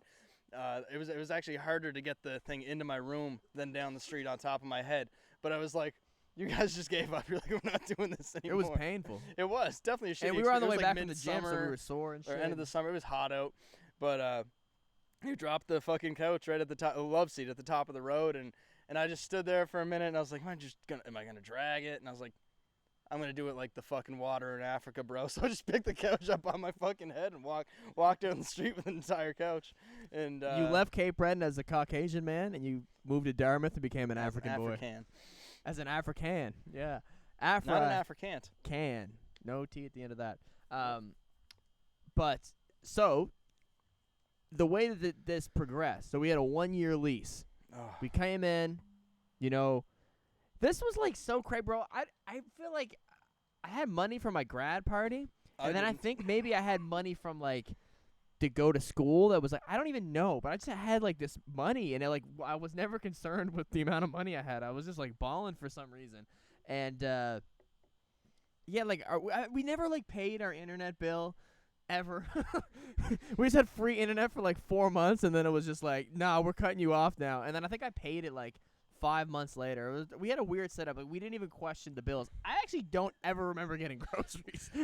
Sounds like you didn't care about your money because you weren't doing anything with it. Oh, like you spending it? You weren't paying for internet. You weren't buying groceries. Yeah, I don't know how it was Well, living. the problem was that we had what would have Many actually have been problems. smarter. Well, I think we had our internet bill set up in like a 3-way split. Like, Yeah. like I don't think it was under No, one. I'm pretty no, sure. or Like, no, we no, never no. even talked. I think that there was like different bills that were in different people's names. Mhm. I think I was supposed to be responsible for the internet, Yeah. and You're you right. guys were I'm supposed thinking to of send me the rent. money, and I was like, well, they're not sending me the money, and I'm not paying this by myself, so we're just not gonna pay it. Solved. but the way that it broke down was, so we were, and I remember the whole month of December, I came back to Cape Breton for the whole month. And then, so basically, we were there, and I remember Glenn was the first to go, but he left in, like, January. I don't even think Glenn was just, like, down bad up in Dartmouth, because I don't even think he went home for Christmas. He was just like, I'm fucking watching Family Guy for, like, 6 months. Maybe not. I don't know. I don't really remember, but it was funny, because Glenn was just in his whole own world. I don't know how he was killing it. Did he work anywhere up there? I think he just He got this like job at one point where it wasn't even really like a job. I don't know how to explain what it was. It was like he handed out. I remember he was handing out mad resumes. He was it willing wasn't to resumes, work. It was I like think. he did have this like job, but it was like it wasn't really a job. It was almost like a side hustle where like you would go to The side someone's hustle to the house no and main try to hustle. sell them on something. Right, and you got like paid like a very small. I think it was He was literally like $4 per house or $2 per house or something like this. Very minimal amount of money to go basically advertise this service, and then if that person bought it, you got like paid for it. Like you got some sort of commission. But I don't think he was that into it. He was 'cause it Jehovah's didn't work Witness. out. Like he had all these pamphlets that he had to like go hand out and shit. But it was like he didn't get paid unless people actually bought what he was selling. Some shit like that. It was weird, man. It got to like a He weird. was in a like, pyramid scheme. I was up there for a while. Well, so what happened is Glenn left first, and when Glenn left, I had a friend who, I think we'll leave names out of this. I had a friend, and I was like, he's a great guy, and to this day he is. He moved in when Glenn left. I met him he was in my music business class. So he moves in to Glenn's room. Glenn goes. Next up, I leave, and his friend, so I bring this guy in to replace Glenn. I leave. The guy who came in replaces me with his friend. Boop. So now it's Mitch. It's the last one standing with the guy I brought in and the guy I brought in's friend. So Mitch has no choice to become friends with the guy I brought in and the guy I brought in's friend. But then the guy I brought in, he left.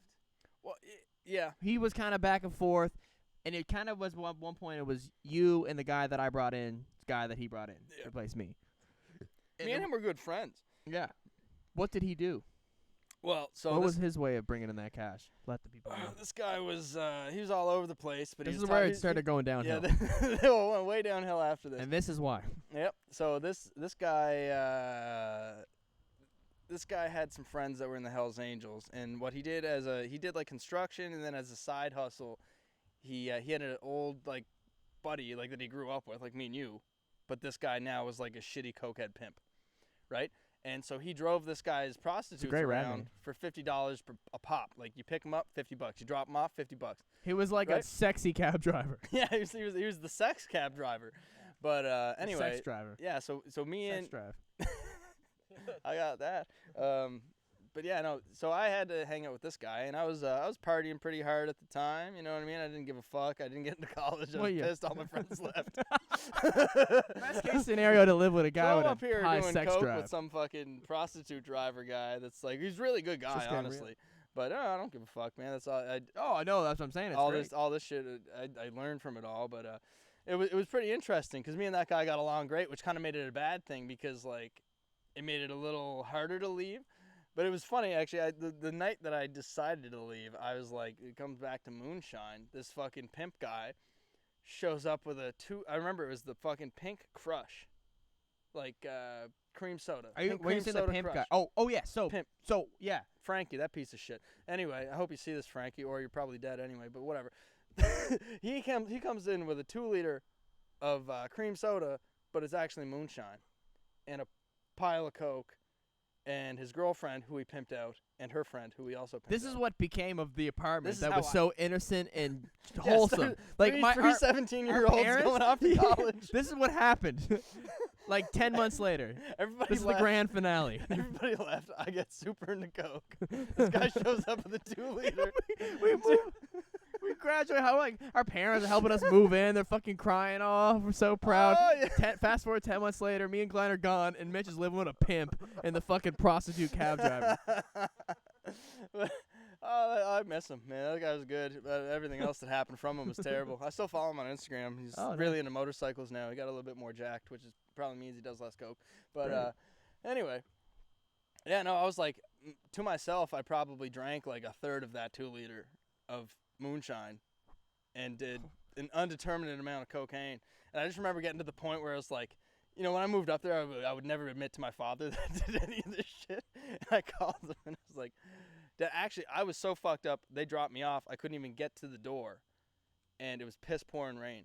And I like army crawled under the canopy of the apartment next to ours. Not even ours. I don't know why. Wish we could watch this on film. I do too. But I crawled under there and I just hated everything so much. I like called the ambulance to come get me and take me to my apartment. And they did. They're like, get your shit together. And I was like, all right. And I lay down on my bed and it was like 4 a.m. I had to work at 7. Oh, the and- ambulance showed up and they just said, get your shit together? Yeah, they picked me up, dragged me to my apartment, helped me open the door, and they're like, yeah, fucking figure yourself out, you piece of shit. And I was like, all right, cool. What was their act? Do you remember a sentence that they said to No. you? No. That I remember just them the laughing at me. premise of it. They're just like, you're I remember fucked up. laying on, you know how sometimes people throw the flyers on your front yard in a bag?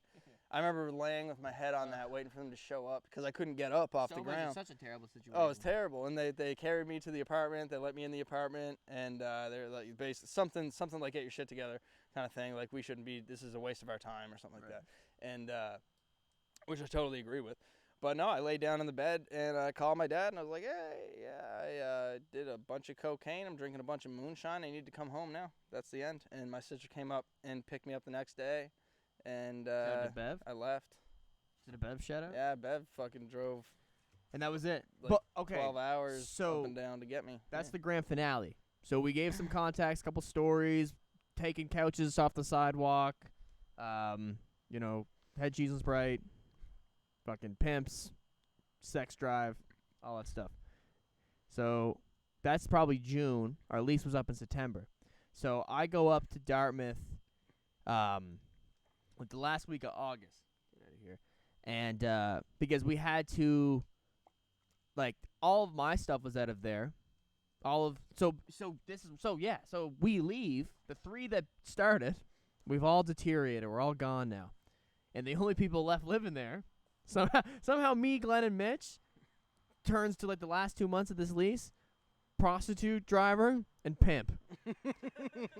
How And that we never happened? properly And we subletted. did not know. So everybody it was under our name, but we have We're taking full responsibility for whatever these well-behaved gentlemen get into for about 2 months.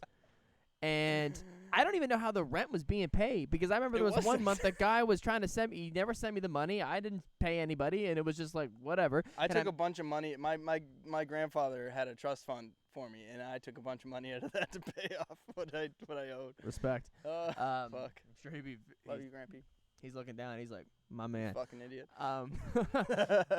Well, we live and we learn. If we don't go through, if we don't make mistakes, and we're not aware of why, what the, Yeah, I don't do coke anymore. and You know what I we mean? don't. You do things and you fuck up, and the thing is, man, you can fuck up, and if you don't learn from it, that's the problem. You fuck up and you learn from it. Yeah. And actually, I'll fuck up. I'll learn from it. I'll learn from it, and I'll never do it again. I lost my train of thought earlier, but I brought up something that I watched on Joe Rogan earlier, and that was one of the things that I was going to bring up. The other thing that I was going to bring up was an interesting complete switch up of topics. But the reason it was so interesting to me was because I had this almost exact same experience. Was the last guest that he had on, unless an episode like just dropped.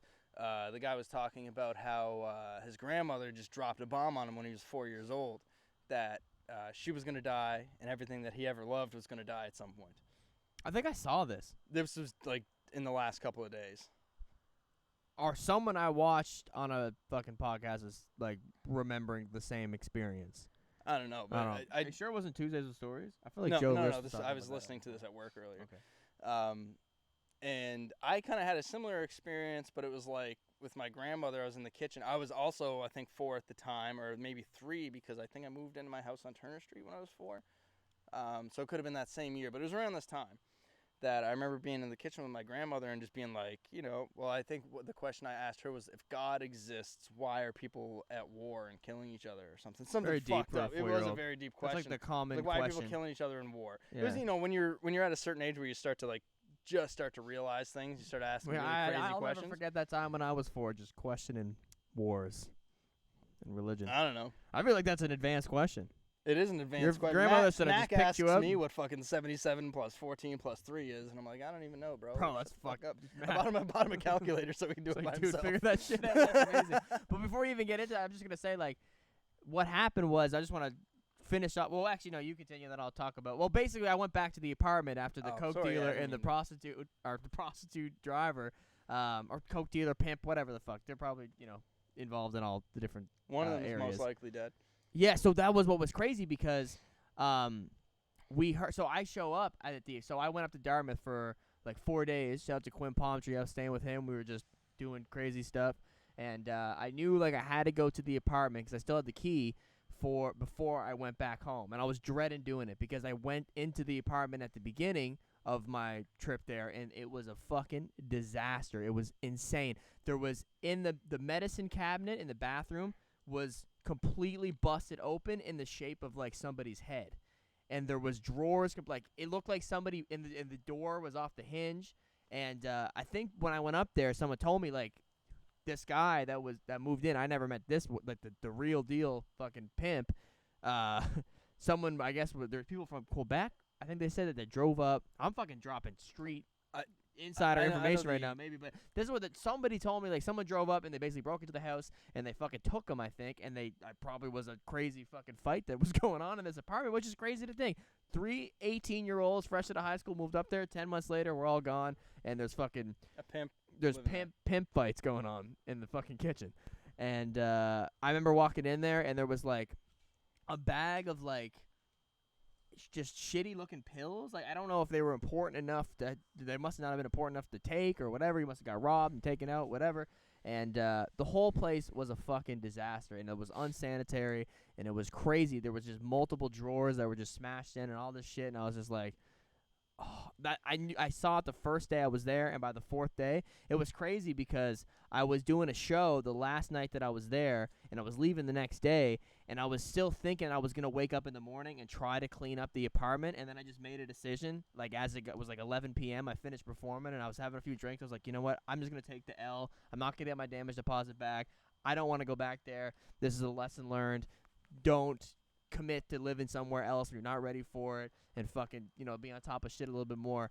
But remember, so you talk about Nick Lush, who was a friend we made who lived at an apartment building next to us, but his older brother lived in the same building as us. I looked at and mushrooms from under the stairs. So we got to know him a little bit while we were living up there, and just coincidentally, he was. So remember we had that in the basement there was like a little storage space that we could get into if we used like our key or whatever. But I had my key, and basically I needed to get the table. Like there was a table that my mom gave me that I took up there, and he was actually at the show that I was playing at, like out of nowhere, because I knew I needed to go back and get the table, and I made an agreement with him. I was like, bro, if I give you this key, can you go into the apartment or go into the storage space and just bring it up into your space, and I'll get it sometime? And he was like, yep. And I was like, this worked out perfectly. I'd never have to go back there again. So I give him the key. And I remember I texted him or something. I got his number. I was like, "Did you get the table?" He went and he got the table for me. He secured it, and then I never got the table. So, yeah, I think I just gave that guy a table. I was like, "Take my key, get the table." Maybe I did. I don't really remember, but yeah, crazy turn of events. How you doing over there, Jason? I'm doing good. Yeah, we're holding it down. Pretty organic what I can. episode. I got some other funny topics in here. I actually have a funny topic from that experience too. I know we stayed on Halifax for a while, but I got straight up fucking kidnapped for a while. One time, it was super random because it was super slick actually. It kind of spoke to how how easily somebody could get wrapped up in a really bad situation. Because same guy, Nick Lush, we went to, he was at Dooley's. Everybody was 19 but me. I got off work. I worked right across the street from Dooley's. So I popped over there and nobody questioned me. So I'm in there drinking beer, playing pool, whatever. And I remember going to get food. So I'm waiting at the bar and then there's this guy next to me and he's like, what did he say? I can't remember what he said to me. He asked me for something, like a drink or food or something. And I was like, I literally don't have money for that. And he was like, well, how about I buy you a drink? I was like, that makes no sense, but okay. So he bought me like a shot or something. And then I was like, all right, I got to go home because I got work tomorrow or something. Like I was trying to leave. So I called a cab and he followed me out. And he was like, oh, you don't need to call a cab. I can drive you. He's like, you're just up the road. And I'm like, yeah, I'm just up the road. And But I'm not gonna get 99% into of a the car with time, this guy. these people are great friends that you make. Well, this is some random guy, right? Random but he was guy also buys you a like, drink, you're getting along with him. by Oh, the- I'll take you up the road. Fucking cool, by the way, whatever. he was in his mid 50s maybe, Oh, or like no, 40s. okay, And I thought it was weird off the get-go. Like I thought it was weird right away, and I was trying to get away from him. I'm like, no, I just called a cab. But this is where he got me. I was drunk enough that he had I just didn't realize that he had just met everybody else that was in there. But when I was on the way out and he's following me out, one of the guys that I was with walks in, and this is a friend of a friend of mine. So I don't know if this friend of a friend of mine knows this guy that I'm talking to. But he walks up to that guy, and he's like, oh, this is my buddy, whatever his name was. We go way back. And they hugged and whatever, and I'm like, okay. I was like, well, if this guy knows my buddy's buddy, he can take me up the road. If that was the case here, 99.99% of the time, you're fine to go up the road with some guy who you think is a buddy of your buddy. But in this case, he just met that guy 5 minutes prior. You know what I mean? And then pretended to be friends with him, and then I left with him. And then he was trying to buy me food and shit. He pulled a bunch of money out of his pocket, and he was had a few $1,000s probably in his pocket. And he's like, yeah, he's like, you want McDonald's? I'm like, dude, I just went to the bar to get a poutine. It's still in my hand. I didn't even eat it yet. Like, no, I don't want to go through the McDonald's drive-thru. He drives through it, doesn't buy anything, drives out of it. And I was like, yeah, I live, what did I tell him? I was talking to some girl at the time, and I was telling him to take me there. Or no, actually, I told him to take me to our buddy's house, just down the road. Actually, the same, our buddy that was mutual friend. Anyway, told him to take me to our buddy's house. And then some girl calls him, 2 streets before then, and starts screaming and crying on the phone. I couldn't hear it, but she's screaming and crying. He's trying to calm her down. And then he goes right past the street I asked him to take me to. And I was like, oh, all right. And then he closes agenda. the phone. You were just in the car at the time. Yeah, I don't know what his agenda was, but he closes his phone, and I'm like, yo, the street was back there. And he's like, yeah, I know. He's like, we're just going to see my friend first. I'm like, okay. So we go down to, I think there's 3 buildings now. It used to be 2 buildings when we were living there, on the waterfront in Dartmouth. It's the nicest apartments you can get there. Mm-hmm. And we went up to the second last or third last floor, which is really expensive apartments, right? So and I could have ran away because I literally lived 5 minutes away from here running. I don't know why I didn't. But we get out of the car, we go into the elevator, and I remember just looking at him because at that point I was drunk enough to not be worried, but I was definitely questioning why I was there and why he had me there. And I was like, I just looked at him, I was like, how old do you think I am? And he was like, I don't know, 22. I was like, nah, bro, I'm 18. He's like, 18? He's like, how are you even in Dooley's? And I was like, I just went in there. He's like, you can't even get into a bar in Montreal. You can. Or whatever the fuck. He said something weird in this certain place that he said to me. And I was like, That's an odd observation to make. You know what I mean? And so we go up to the top floor. It was super weird. He is there talking to this girl, then he sells her some pills. I'm eating a poutine on the balcony, smoking cigarettes. And then some other fucking giant white guy comes in, and these two guys seem like they're getting into a fight. And then that giant white guy, and I'm back inside at this point, drinking again, and he's like, "What's this kid doing here?" And I'm like, "I don't even know what I'm doing here." And he's like, "Yeah, I just picked him up at Doolittle's." I'm like, "I don't know what Doolittle's is, but that's not where you picked me up at. You don't give a fuck. Like, what is going on here?" And anyway, so this guy, after this whole selling pills and fake fighting with this guy that, like, threatened to stab me or something, it was fucking weird. Anyway, he drops me off at some other girl's house because I was like, I'm not going to tell him where I live, but I'm going to tell him where this girl that's 1 year younger than me lives and get me to drop me off there. And then I got the cab home from there. But it was super fucked up for like 3 hours. I was just gone with this guy from North Preston, which is like a notorious like place for like kidnappings and shit, like in gangs and shit. It was super fucked up, but I didn't realize how like dangerous the situation. You could have had a promising career as a escort, a prostitute. Yeah, I could have. I think that's what he was trying to do to me, man. I think don't blow your opportunity, folks.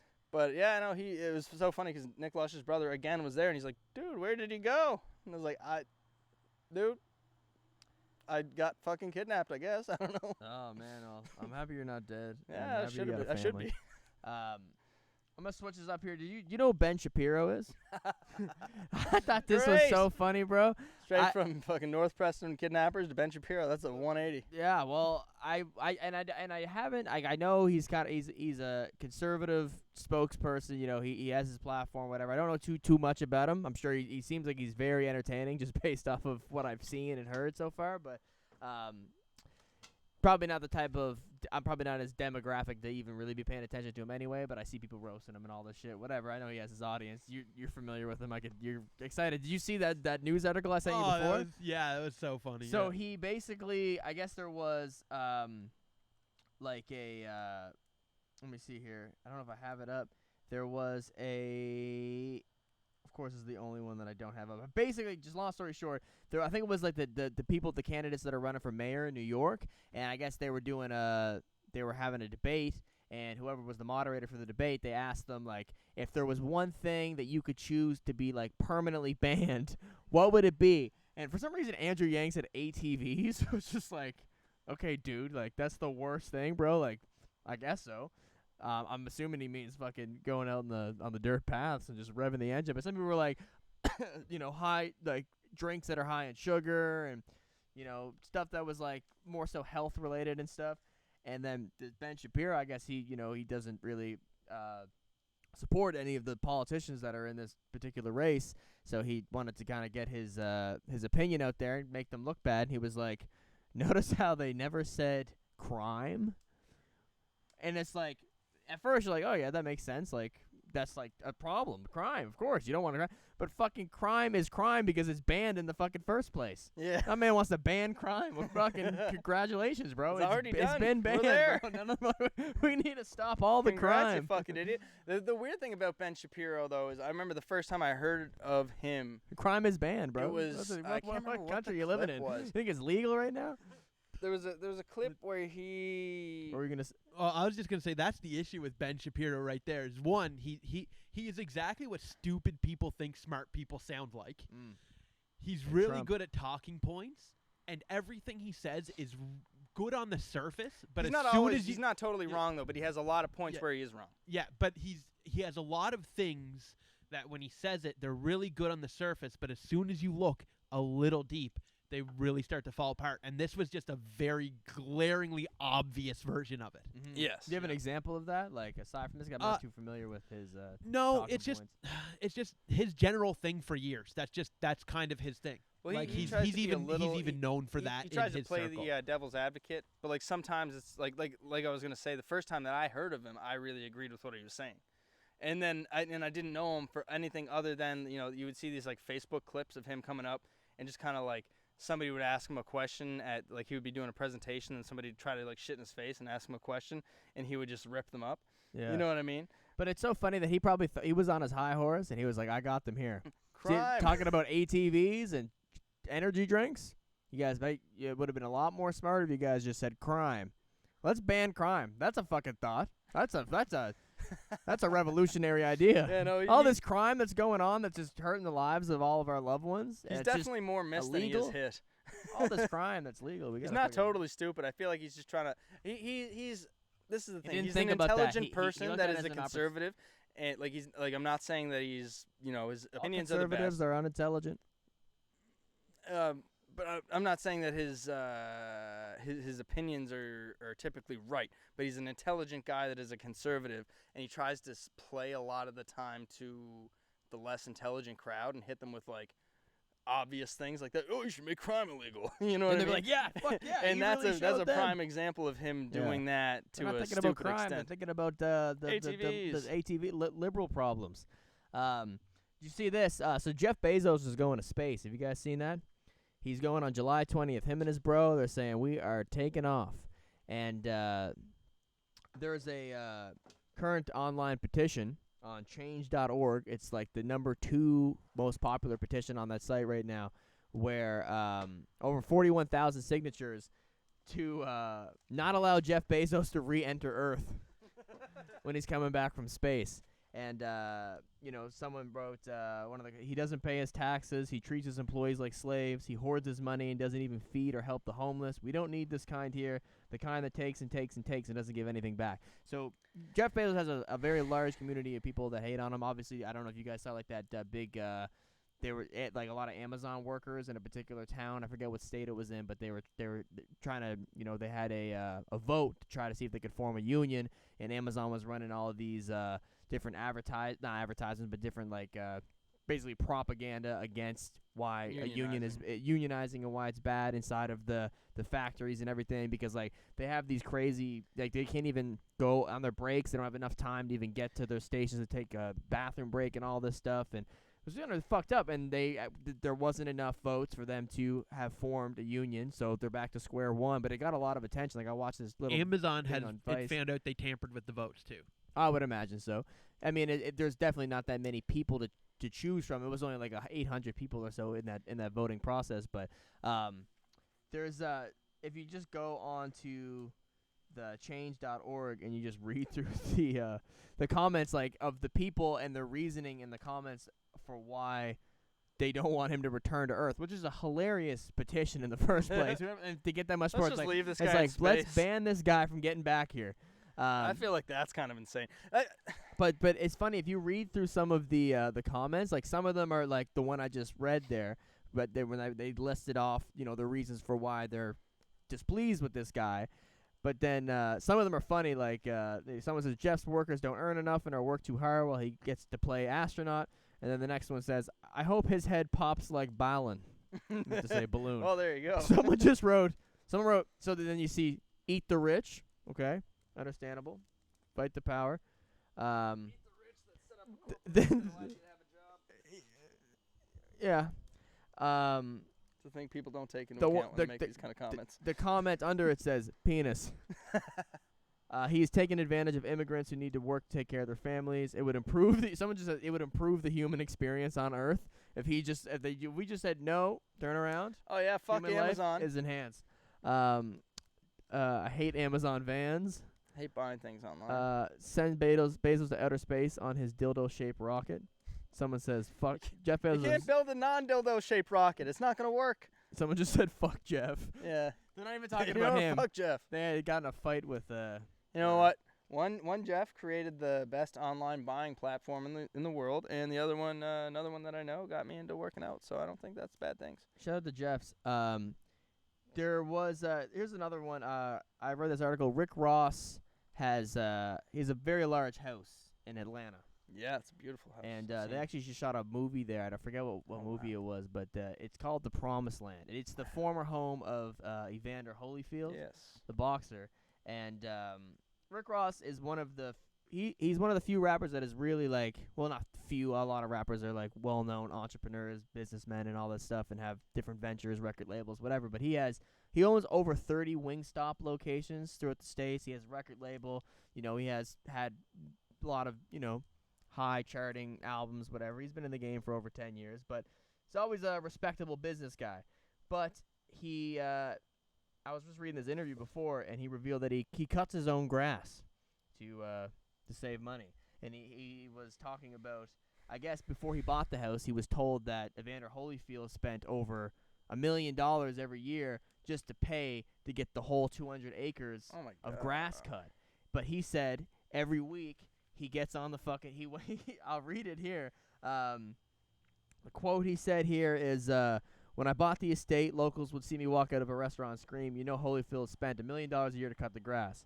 He said, so I decided that I was going to cut. That's an insane thing for you to yell. Nuts. You do know that you live in a place where somebody paid $1 million for that grass. Yeah, I feel like that didn't happen. That's too much grass. He's at like Dairy Queen. Like, Ross, it's a bad idea. They came out of the restaurant. They're like, yo, you fucked too many women. Like, nobody's going to say something like everything that they could You be should yelling slow at him down. for. You should stop buying Wingstops. Just like, you got too much grass, sir. He goes, so I decided I was going to cut my own grass, and that's what I did. I went down to John Deere and asked to see the biggest tractor, the most efficient tractor. I told him I had 200-plus acres. Imagine working at whatever place sold these John Deere tractors. Rick Ross comes in. He's like, I got a big house, a lot of grass. What's the most efficient tractor you got? And they're like, this is a great day at fucking John Deere. You get to sell Rick Ross a tractor. But so I told them I had 200-plus acres that I want to keep cut, and they pointed out the right tractor. I bought it right there and then. I bought the extended attachment on the back that would cut even wider. And then I love how that's written. Ricky Rose continues. Once I got it back home, I filled it up with gas. Spider hanging off your microphone right now, bro. Look Shout out to Young Thug. He's still there. Oh my God, there, bro. This is what happens when you fucking record outside. God damn, bro, get away.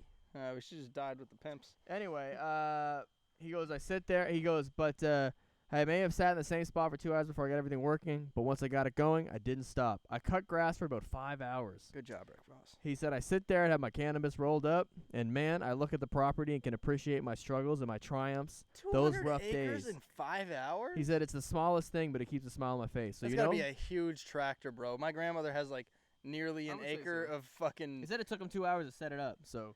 But he said, for anybody who doesn't cut their own grass, I would say take time out every 2 or 3 months to cut your grass because it is such a great and peaceful sensation. Now, I don't own any property yet to be able to cut my grass and cut my grass for an extended period of time to be able to just sit back.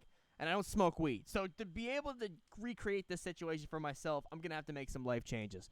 But sounds like a great time. You're working hard. You get to appreciate what your hard work has gotten you. You get this big house. It takes you 5 hours to cut the grass. You could take 5 hours out of your work week and fucking you're in the studio, you're doing shows, you're doing other business shit, you own all these restaurants, and you got to cut the grass. It's a perfect time to do it yourself. But I kind of I understand that. Like, we all need those different activities that kind of, like, take us out from our day-to-day life where it's just, like, helps us think about shit, maybe get ideas, reflect on previous decisions or just things that, like, when I go for runs, it's less of me doing it for the physical activity aspect and more of just, like, the fact that this is just, like, something that... like meditation. Yeah, it's like meditation, and it requires all of your attention. Like, you can't answer text or scroll through Instagram while you're going for a run. You're taking your mind out of everything. You're taking your mind out of everything, and it's benefiting you physically, but it's also benefiting you mentally. And I always find myself more inspired and more motivated to do the remaining tasks that I have in the day after I go for a run.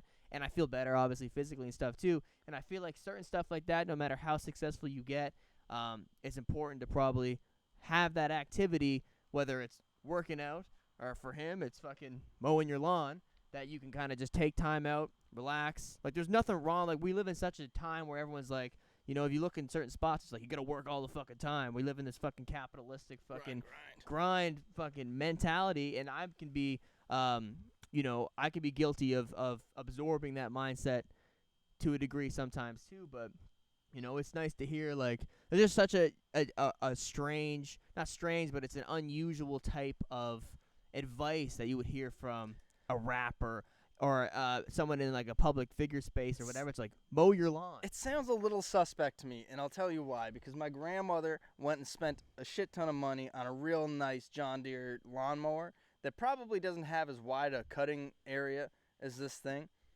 But my grandmother might have a acre, and she has a lot of land. She might have a acre, and that would take me like 45 minutes. So unless he's got like a 200-foot wide tractor, like, there's no way he's doing 200 acres. It's probably in 5 not a hours. field. It's probably shaped weird, so you need to drive differently. and he might take his time, and there's different. No, if you're taking No, but there's different aspects that go into it, that's like his cutting lawn on properties. crack, bro. But There's like, no way.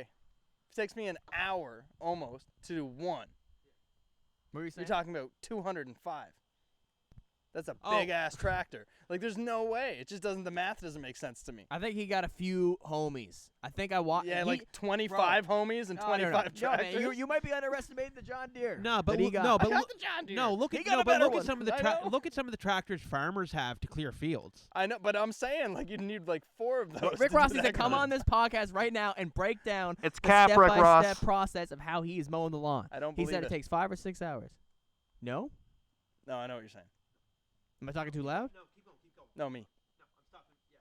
Oh. Just keep talking. Oh, I thought you were talking to me. I It's did the the- light. I Keep did, I talking, did the keep cupped hands on the mic, and it was like, Oh, don't do the cup. It clipped like it kept. Oh, I okay. capped. That's going to hurt in the headphones when watching this tomorrow. But yeah, Rick Ross, if you're watching this, maybe we make this a clip. Is Rick Ross capping about mowing the 200 lawn acres? Yeah, that's mathematics. true. 200 acres is It's fucking a insane. lot of That's space. a lot of space. If I do one He's in like, an hour, and I like thought a it was regular 20. lawnmower, Yeah, no, I thought No, I thought it was that 20. sounds Yeah, insane. that, There's that's no way that's real. 200 is that's a lot. That's a lot of land to mow. Space, bro. you 5 know what, hours? I- That's like 5 days. It's You don't like, even fuck question it off. because the takeaway from it is like you just picture Rick Ross mowing his lawn, and it's a really pleasing thought. I'm like, oh, that's humble, bro. Mow your own lawn. I mowed a 'cause- lot of lawn in my lifetime, and that's the only reason I'm saying that's bullshit. Because I know that my grandmother told me one time her lands is like roughly an acre or something like that. So if it takes me 45 minutes when I'm rushing to do that, there's no way you can have a tractor big enough to do 200 acres in 5 hours. But it's so funny when I Because bought the Fayetteville if you estate. multiply what I have by 5, that's 5 hours to do. You know what I mean? It just doesn't make sense. It's just so funny. He's like, locals would see me walk out of a restaurant and scream, "You know, Holyfield spent $1 million a year to cut the grass." It was that's like what I'm there was someone was saying. out. Someone was out. There was the locals of the community were always like, They were worried about his lawn. "The lawn is They fucked." were like, "Hey, that's Rick Ross." They're like, "Hey, you know They're how gonna- long you're gonna have they're to gonna mow be- that lawn They're for?" gonna be like, what? They could have been like, "When's your next album coming out? What does Drake smell like?" But no, Rick Ross Your is saying, lawn? That's $1 million. yeah, lawn, everyone. brother. He's claiming that people are the most concerned. You know what? about There's his lawn. probably like a 65-year-old guy's walking at a fucking Whole Foods that's like, It's the "Yeah, I know OGs. where you live, brother, and that lawn, that's $1 million lawn, brother." Yeah, that's a fact. Lives next to Hulk Hogan. Fucking no doubt, man. I saw that. some other I'm looking at the tractor here, and it actually It's has gotta be like 3 attachments on the back. Is it like 100 feet wide? No, but There's no way he's doing it has without that. it has 3 wide mowers on the back that look like they can like spread out. I don't That think looks could like it find could be that. really wide. Wait, so did you find the tractor that he is claiming that he uses? Yes, but it's I can't zoom in on the picture, and it's hard to Yeah. see, and it's the only one I found. But it has like 3 different attachments that can cut grass, and it looks like they have control arms to spread out. You would need No. an impossibly large And tractor for it's one a guy to do giant that flat 5 and it's a giant flat field. I'm just respecting Rick Ross for cutting the lawn. No. I feel End like of the the whole day, thing's a lie. He Other does. than him I buying watched that tractor. no, but I've watched some interviews with him recently, like in the past year, and he brings up the John Deere tractor a lot. Like this is a big part of his life. All right, he It's may cutting have the the lawn. tractor. I He don't- got the may tractor enjoy and he cuts his driving it lawn. while smoking don't see- weed, but he definitely I don't- thinks I he don't- definitely but, like- mows his whole If- lawn if- in 5 hours. We can say that he might not cut all of the yard. The 208. He might have he can have a transformer of a Do like fucking a John tenth of Deere that in 5 tractor, hours. and it's probably not mowing his whole lawn. That's 200 acres in 5 hours. Yes, but he might be able to do it in 5 Weeks? weeks. No. He got a team. They're cutting the lawn. God bless. I like the idea of just, he uses it as like a meditation. Absolutely. It is. If we're gonna get to that, I used to listen to fucking music, and especially with the ride on, dude, you're just in your own zone. Yeah. But with the push, it's like a physical thing. It's a little bit exhausting, but when you're Nice. on a ride on, it's like the absolute it's like taking a shit. You know what I mean? You're just there and you're doing what you got to do until it's done. You know what I mean? Sometimes it's a 5-minute shit, sometimes a 25-minute shit. Well, when you're mowing the lawn, you're on a ride on, you got a big ass yard. You're shitting for like an hour. Yeah. You know what I mean? It's a long So you're shit. just there with your thoughts, or you put music on. You can kind of, and I used to do the same thing, man. Roll a joint, get on the fucking John Deere, and rip up and down the yard a million times. Yeah. Well, it's just It's it's a unique activity to have been praised. Oh, You don't absolutely. see too much, but I just, appreciate it. I mean too. Well, that I was just why mowing I the picked lawn. such a You put bone in with this, headphones because and you fucking push the I can lawnmower understand around. that. You feel it. I can Um, understand it, but I would no way did that in 5 hours. This is insane. It's like God level fucking lawn mowing. Yeah. Make more Man, you money. know what I find lately? I feel like I'm getting allergic to something because That's the pollen. here we go. It won't happen. Chew, man. Come Woo! That was God it. bless the U.S. Fuck me. So apparently there's tractors with 72-inch turns that will mow an acre in 9 minutes. Okay. You So might an have it, acre. bro. You know what? We gotta get off the fucking tractors, bro. I don't know shit about this. But that's listed as what if my math was right, that's 20 hours. Well, you just broke it down. 30 hours. Okay. Regardless, Rick Ross is lying about this, which is important, and you just actually provided the most useful information of the whole thing. Like my math says if it took 9 minutes to mow an acre. So 9 Yeah. times Okay. 200 equals that, and then you divide that. Sorry, 1800. Shit, 1800 divided by We said 3 million over here. 1800 divided by 60 is 30. So that's 30 Yeah. hours. Okay, so So if he's putting 5 hours Probably in a was- day for okay, 6 so- days, so then he can mow 6 his lawn. days, yeah, by himself with like the best tractor that you can get on the market. Yeah. Fuck, man. You fucking broke that down, bro. As soon as Yeah, you well- said that well, to me, I knew that a was pic- bullshit. that- but One thing I found out, and I'm actually going to tell you guys this right now, is there are multiple lawn mowing calculators on the internet. You have a And lawnmower? no, way, no, like, to there- break down like I the- found that out. I was Just like, found well, that out right how long? I wanted to find out. I was like, let's see how long it will take to mow a lawn. So I googled how long will it take to mow an acre, and people were saying 45 minutes. But then I was like, this is commercial. I'm like, Rick Ross didn't buy commercial. right. I was like, he definitely bought a legit Industry level. Yeah. So I was like, okay, let's look this up. And the quickest one was 9 to 11 minutes, 72-inch wide, and that's how long it took. And I was like, okay, well, let's do the math here. Takes 9 minutes to mow an acre, and that's like the quickest. Yeah. So Yeah, dude. his math doesn't add up. He's definitely over exaggerating unless he got a crew. I You think got, like, he got a 7 of crew. them and, like, Because I think I 25 watched friends. an interview and he said, "Hey, me and my boys be Well, mowing it would my take lawn." 6 people. 6 people. It would and take you could 6 do it- people 6 with those tractors to do it in Yeah. 5 hours. Because Yeah, because I feel Yeah. like he's not going to be 6 people taking and 6 of 5 those tractors. days out yeah, of his 6 people week. and 6 of the But tractors. you know what? If you bought 6 tractors that are capable of doing that, and you're hiring 6 of your friends to do this on a regular basis, No. are you really saving? You $3 wouldn't million hire your a year? friends. Your friends would help you do it because you would give them the weed. Right. True. They'd be fake. Yeah, and they'd be like, "I'm going to hang Yeah, out and mow Plus, this." it's fucking- Rick Ross, so like his friends probably Yeah, just if they are don't just mow his doing lawn, what he's he probably does gonna anyway. kidnap You them. know. Yeah. Yeah. Put them in the trunk. What we need to try to do, like Rick Ross, if we can get this clip out to you, man, I'll mow give your us a lawn. call, comment on the video, reach out to us. We will fly out. I mean, you gotta pay for the tickets, but you could hire us to mow the lawn once a week. I think that's pretty fair. We'll do it solely for the clout and the networking purposes. And if we can just stay in your house and you don't even have to pay us, just take care of us and do what. Take care of all the bills that we would need Take to care get of my money for in the kids. first place, and just then pay us, and then move out, and we'll move into your house, and then we'll hire someone to mow the lawn for us, and then we'll just kick you out of the house. Are you still watching the same hockey game over there? Yeah, it's in overtime. Oh, okay. I was Really? gonna So say, what that has seems happened? Insanely Yeah. long. Is it Oh, 1-1? Actually, Vegas just won it. Right now? Oh, Yeah, shit. right now Vegas just won Damn. it. Yeah. So what's the The series is now tied 2-2. Oh, that's just Ah. unfortunate. There's a little bit of Fucking ties. heartbreak over on the other side of the camera. Well, Montreal shouldn't be here, so I'm just happy. You're to be just here. grateful. That's a great Yeah. way as a fan. That is an amazing way to Yeah, look at it. You're like, you know what? We shouldn't even be this far. So everything past this point is just a blessing. We're already in the moment Yeah, of like- in being in the blessing. They were the last place team in their division to make it into the playoffs. They're the lowest ranked team into the playoffs. If the divisions had been how they normally were, they wouldn't have made it. Yeah. They faced the number 1 ranked Toronto, like the number 1 in their division. Toronto beat them. Shouldn't have happened. They were not supposed to beat Winnipeg to beat Winnipeg. They're not supposed to be here, yet alone have 2 wins already. So I'm just happy that they're here. I also want to shout out to I know I don't think either of you guys watch. Do you watch soccer? Probably Little not. bit. A little bit. The Canadian men's national team. So when I was in junior high and my number 1 goal was like I need to become a professional soccer player, I always would watch the Canadian team. And spoiler alert: the Canadian men's soccer team is not amongst the greater countries in the world. And, Sorry to interrupt, but isn't the women's Canadian yes, team they're like fire. crazy? They're really good. Yeah. They're like top 10. They just Yeah. they just played a friendly against Brazil and tied Brazil. Thank you. But the Canadian men's team, they only I made it used to the have World same Cup. thing. Oh, is that a cigar?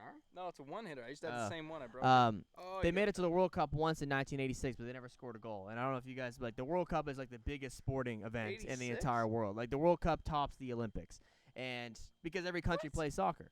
I watch the World Cup. Yeah. I watch as people many won't- games as I can Yeah, every time people the won't World watch Cup's on. any type of league in soccer, anything like that, but they'll tune into the World Cup. Like the average sports fan tunes into the World Cup, and that's the biggest. That's the biggest stage. The World Cup is actually coming to North America, Canada, U.S., and Mexico. So if you're a host country, you're automatically in the World Cup, which is weird because usually it's one country.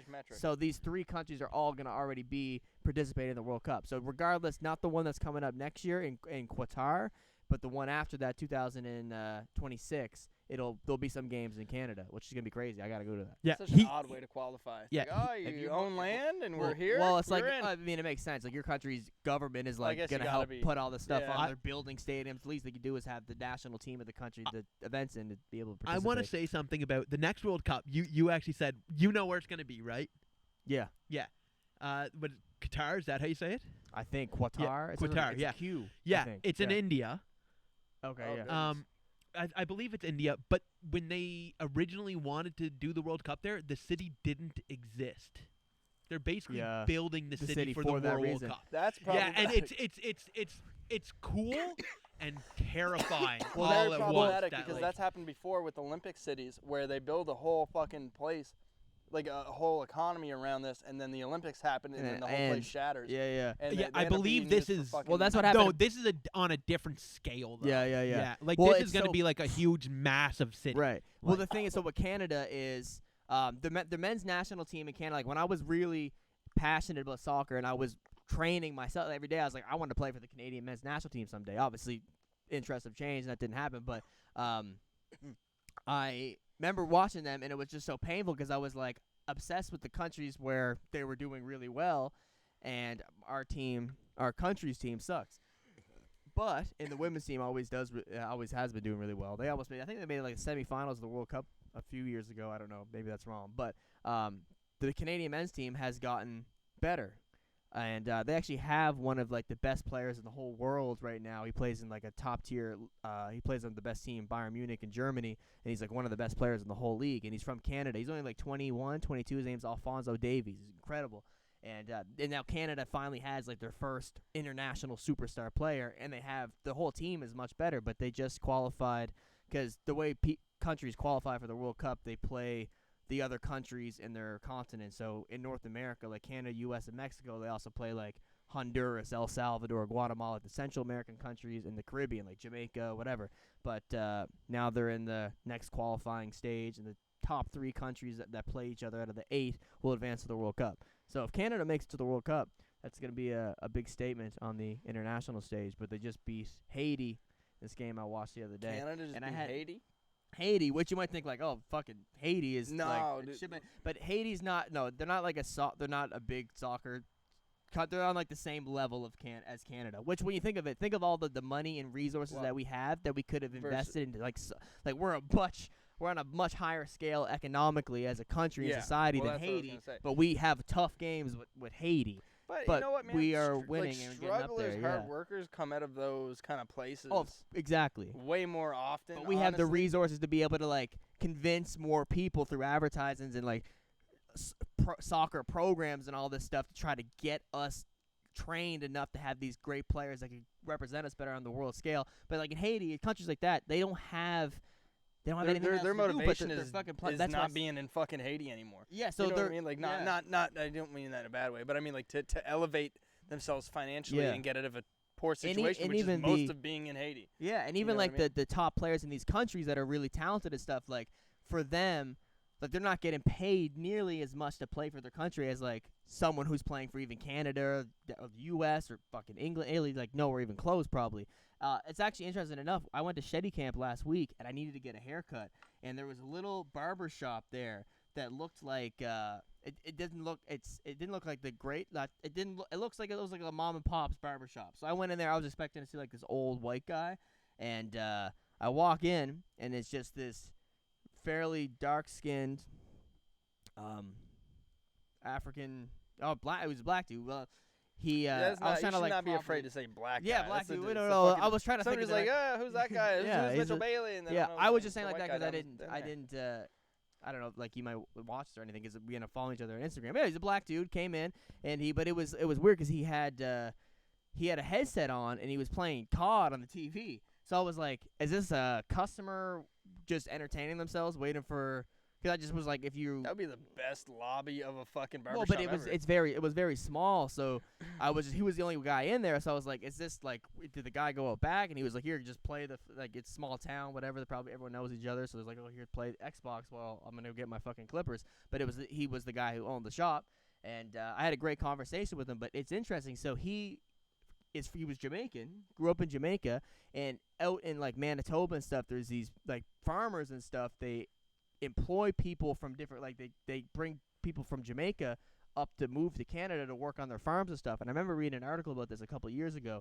And so he moved to Canada from Jamaica to work on this farm. He saved up some money, met a girl, got married out in Manitoba. I think it was Manitoba, or it might have been BC.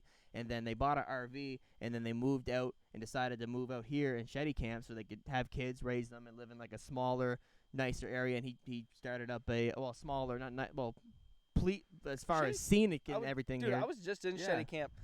It's amazing. It seems more funded than like here. Yeah, Which it's has, a like, 10 beautiful. times the people Yeah, probably. and everyone's nice, and it's fucking small town, Beautiful beautiful place. scenery. But anyway, so he moved there. He taught himself how to cut hair really well. He opened up a barbershop, and he's fucking living the dream here. But he was I was talking to him about he was really into soccer. The Newlands, I believe that's the name of the barbershop. They're on Instagram at the Newlands, and gave me a great haircut. It's about a week old, so it's not completely fresh, but that's the cut.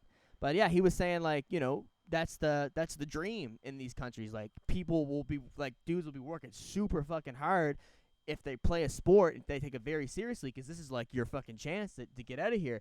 But like, it's just interesting how it works, because like they'll hope to get to like the American League, Major League Soccer, which is like a league that like the best players in Europe will go to towards the last few years of their career. But there's still a lot of money in that league because it's the fucking U.S., whatever, and it's developed a lot over the years. But like if the Jamaican players can just get over there, they're fucking good to go. They're happy, but they don't pay as much as the other leagues. But yeah, it's a different fucking.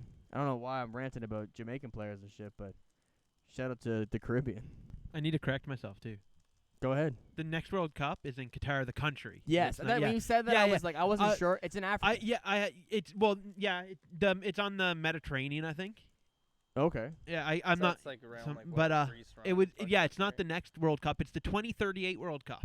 Apparently, Wait, what? the city that's going to be hosted 2038 World Cup doesn't exist yet. Oh, that's like, so I didn't think that they determined the location of the host country until like 8 years beforehand. I think it's special because they plan on building a city. They're planning for on this building one, a city yeah. to host this. I see. Okay. I was watching something. It was a couple years ago. It was just when they announced that Canada, U.S., and Mexico were going to be hosting it. It was around that time someone was doing like a piece on FIFA and how this person was saying they're a corrupt organization because of a lot of things they did, and they said that's when they were talking about like this World Cup is going to be. It's a city that doesn't exist yet, and it's going to be made for the World Cup. And I think FIFA planned that out. It's gonna be like a FIFA sponsored and I think- city for the rest of its existence. If it's like being built for this purpose, and then people are just gonna move there and fucking. Now I imagine FIFA wasn't probably like we're gonna build a city like I think it's in India, and India has like the fastest growing cities in the world. Yep. I think anyway, and Mhm. like they're way overpopulated. So having another massive city in India is not a bad idea for population density. Especially look at COVID now and look all the things that happen because people live on top of each other there. Yeah, Right? definitely. So like. I think that it's probably like two worlds collided, and it was like They're the perfect thing. So that's why they know But so yeah. far in advance, is because it's like we're gonna have to do extra work because we're gonna be literally building a community with the intention of having a World Cup being hosted here. Yeah. It So could be a so good I thing. think it was the city was being made, and they want the World Cup was like, well, let's set a goal, like Yeah. let's have it so when this city is made, we'll have a World Cup there. Yeah, that's fire. Right? And I think it makes sense. I think it will be super cool because Yeah. like it will be a brand new city. I Like hope the city will be It's brand interesting, new. but that yeah. has been done before, Well- and it is kind of catastrophic every time it happens. Well, that Yeah, happened that- in Rio but de it's- Janeiro that's for done on the diff- last yeah, World like- Cup. A lot of people were losing their jobs and places they work were getting Yeah. torn down and stuff because they were building stadiums and shit. See, that happened on different scales before, but this will be like Yeah, this will it's be like a revolutionary. multi-million person city. Yeah. Like this is Yeah, man. Well, long story short, I hope Canada makes it to the World Cup, and we That- gotta go to. Let's fucking. Yeah. Let's make a pact in the future when it comes here and down the like in 2026. Is it 26? Yeah. 26. We'll go to a World Cup game. I- We I definitely- am Live from the 100%. fucking game, bro. Yeah. I am 100% down to see a World Cup game. I 100%. want to. And you know Oh. what, dude? It's crazy. When I was in when I first made Facebook and stuff back in 2009, and this is the peak of my soccer obsession. I wasn't just watching the major leagues and stuff. Like I would watch the MLS, which is Major League Soccer, but I would look at all the players on each team's roster, and I would add on Facebook like the people that weren't playing as much. You and were I felt really like into soccer. I felt like I would get them as a friend, that I could message them and be like, "You got any tips for me? Like, what's the best way I could practice by myself? No one wants to fucking practice with me, all this shit." And like, I just was obsessed with like I like studied people's careers that like were nowhere near even being considered like a star player. But I still have a lot of these guys on Facebook to this day. And there's one of these guys. His name is like, shout out to I think Ryan Jung, if I'm pronouncing the last name correctly. But like he has a Wikipedia page. Like he played for the Columbus Crew against David Beckham and all this stuff when Beckham was playing for the Los Angeles Galaxy. I have a bunch of old like Toronto FC players. Like I have this one guy who's like probably one of Canada's best players for the last decade on my Facebook, and I'm just thinking like, Do you- definitely get them on the podcast. Do you like, communicate through with Zoom. any of these people ever? Or One time I hit up one of the guys because Toronto FC was in the finals of Major League Soccer, and I messaged him. It was 2016 on Facebook, and I was like, "Yo, man, like great work, keep it up."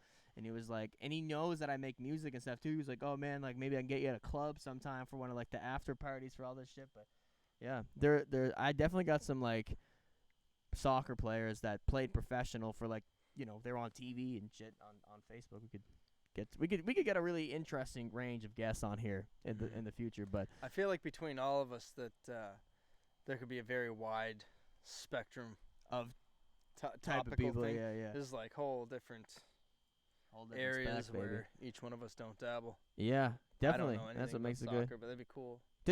We learn, and also everyone can relate on a level. Like even with Ryan last week, like I personally don't necessarily know the most about boxing, but I can appreciate conversations about working hard and just kind of trying to understand someone's story to get them in a position they're at today. Well, I even related to him like last week. I was talking about anybody that competes in any sort of sport, even when you're just competing against yourself. And this is what I was talking about was like one of the worst things that ever happened to me was when I tore my glute because I couldn't squat under a weight that I felt could potentially damage me. You know what I mean? I had to drop to 95 pounds. Anything over that, my leg would give out on me, and I couldn't do it. And it took away the thrill of going to the gym because I could go and do 95 pounds for fucking like 50 reps and like cool, whatever. Yeah, I did get a good workout, but and I'm talking per set there, not in total, but it wasn't the same as getting under 450 pounds for one and just going for it. You know what I mean? There's no thrill in it. And in the same way, like he really fights his best when somebody can give him a shot. And he's like, "Oh, like you can hurt me? All right, now let me hurt you." Like it was the same thing when I look up at a bar and be like, "This is if I drop this on my neck, I'm gonna fucking die right now." Sometimes you get more drive when people doubt you or fucking take a stab at you first. Even if you potentially doubt yourself, it's like that. There's this overcoming. You know what I mean? That's relatable across any sport, man. Yeah, it's a mindset thing that can be appreciated for sure. I think we got to wrap this up though. We were in deep right now. Where are we at? We're at 2:08. Okay, this is a reasonable time to wrap it up for sure. So this has been episode 13. We'll be back with a guest, I would think, next week. Got some ideas for guests over the next coming week. So we'll have some random people come in here. I'll be spicing it all up, and yeah, we're growing in age. In episodes, we're gonna be 14 episodes long next week. We're really in our mid-teens right now. Damn. So if you guys have any suggestions for stuff you'd like to hear us talk about, any kind of guest ideas, comment, let us know. Thank you for watching if you made it this far. And Thank yeah, shout out to Jason Bigley. And shout out We to all love Mitch. Jay. We all love you. Everyone comments say I love Jay. And give him a hug virtually.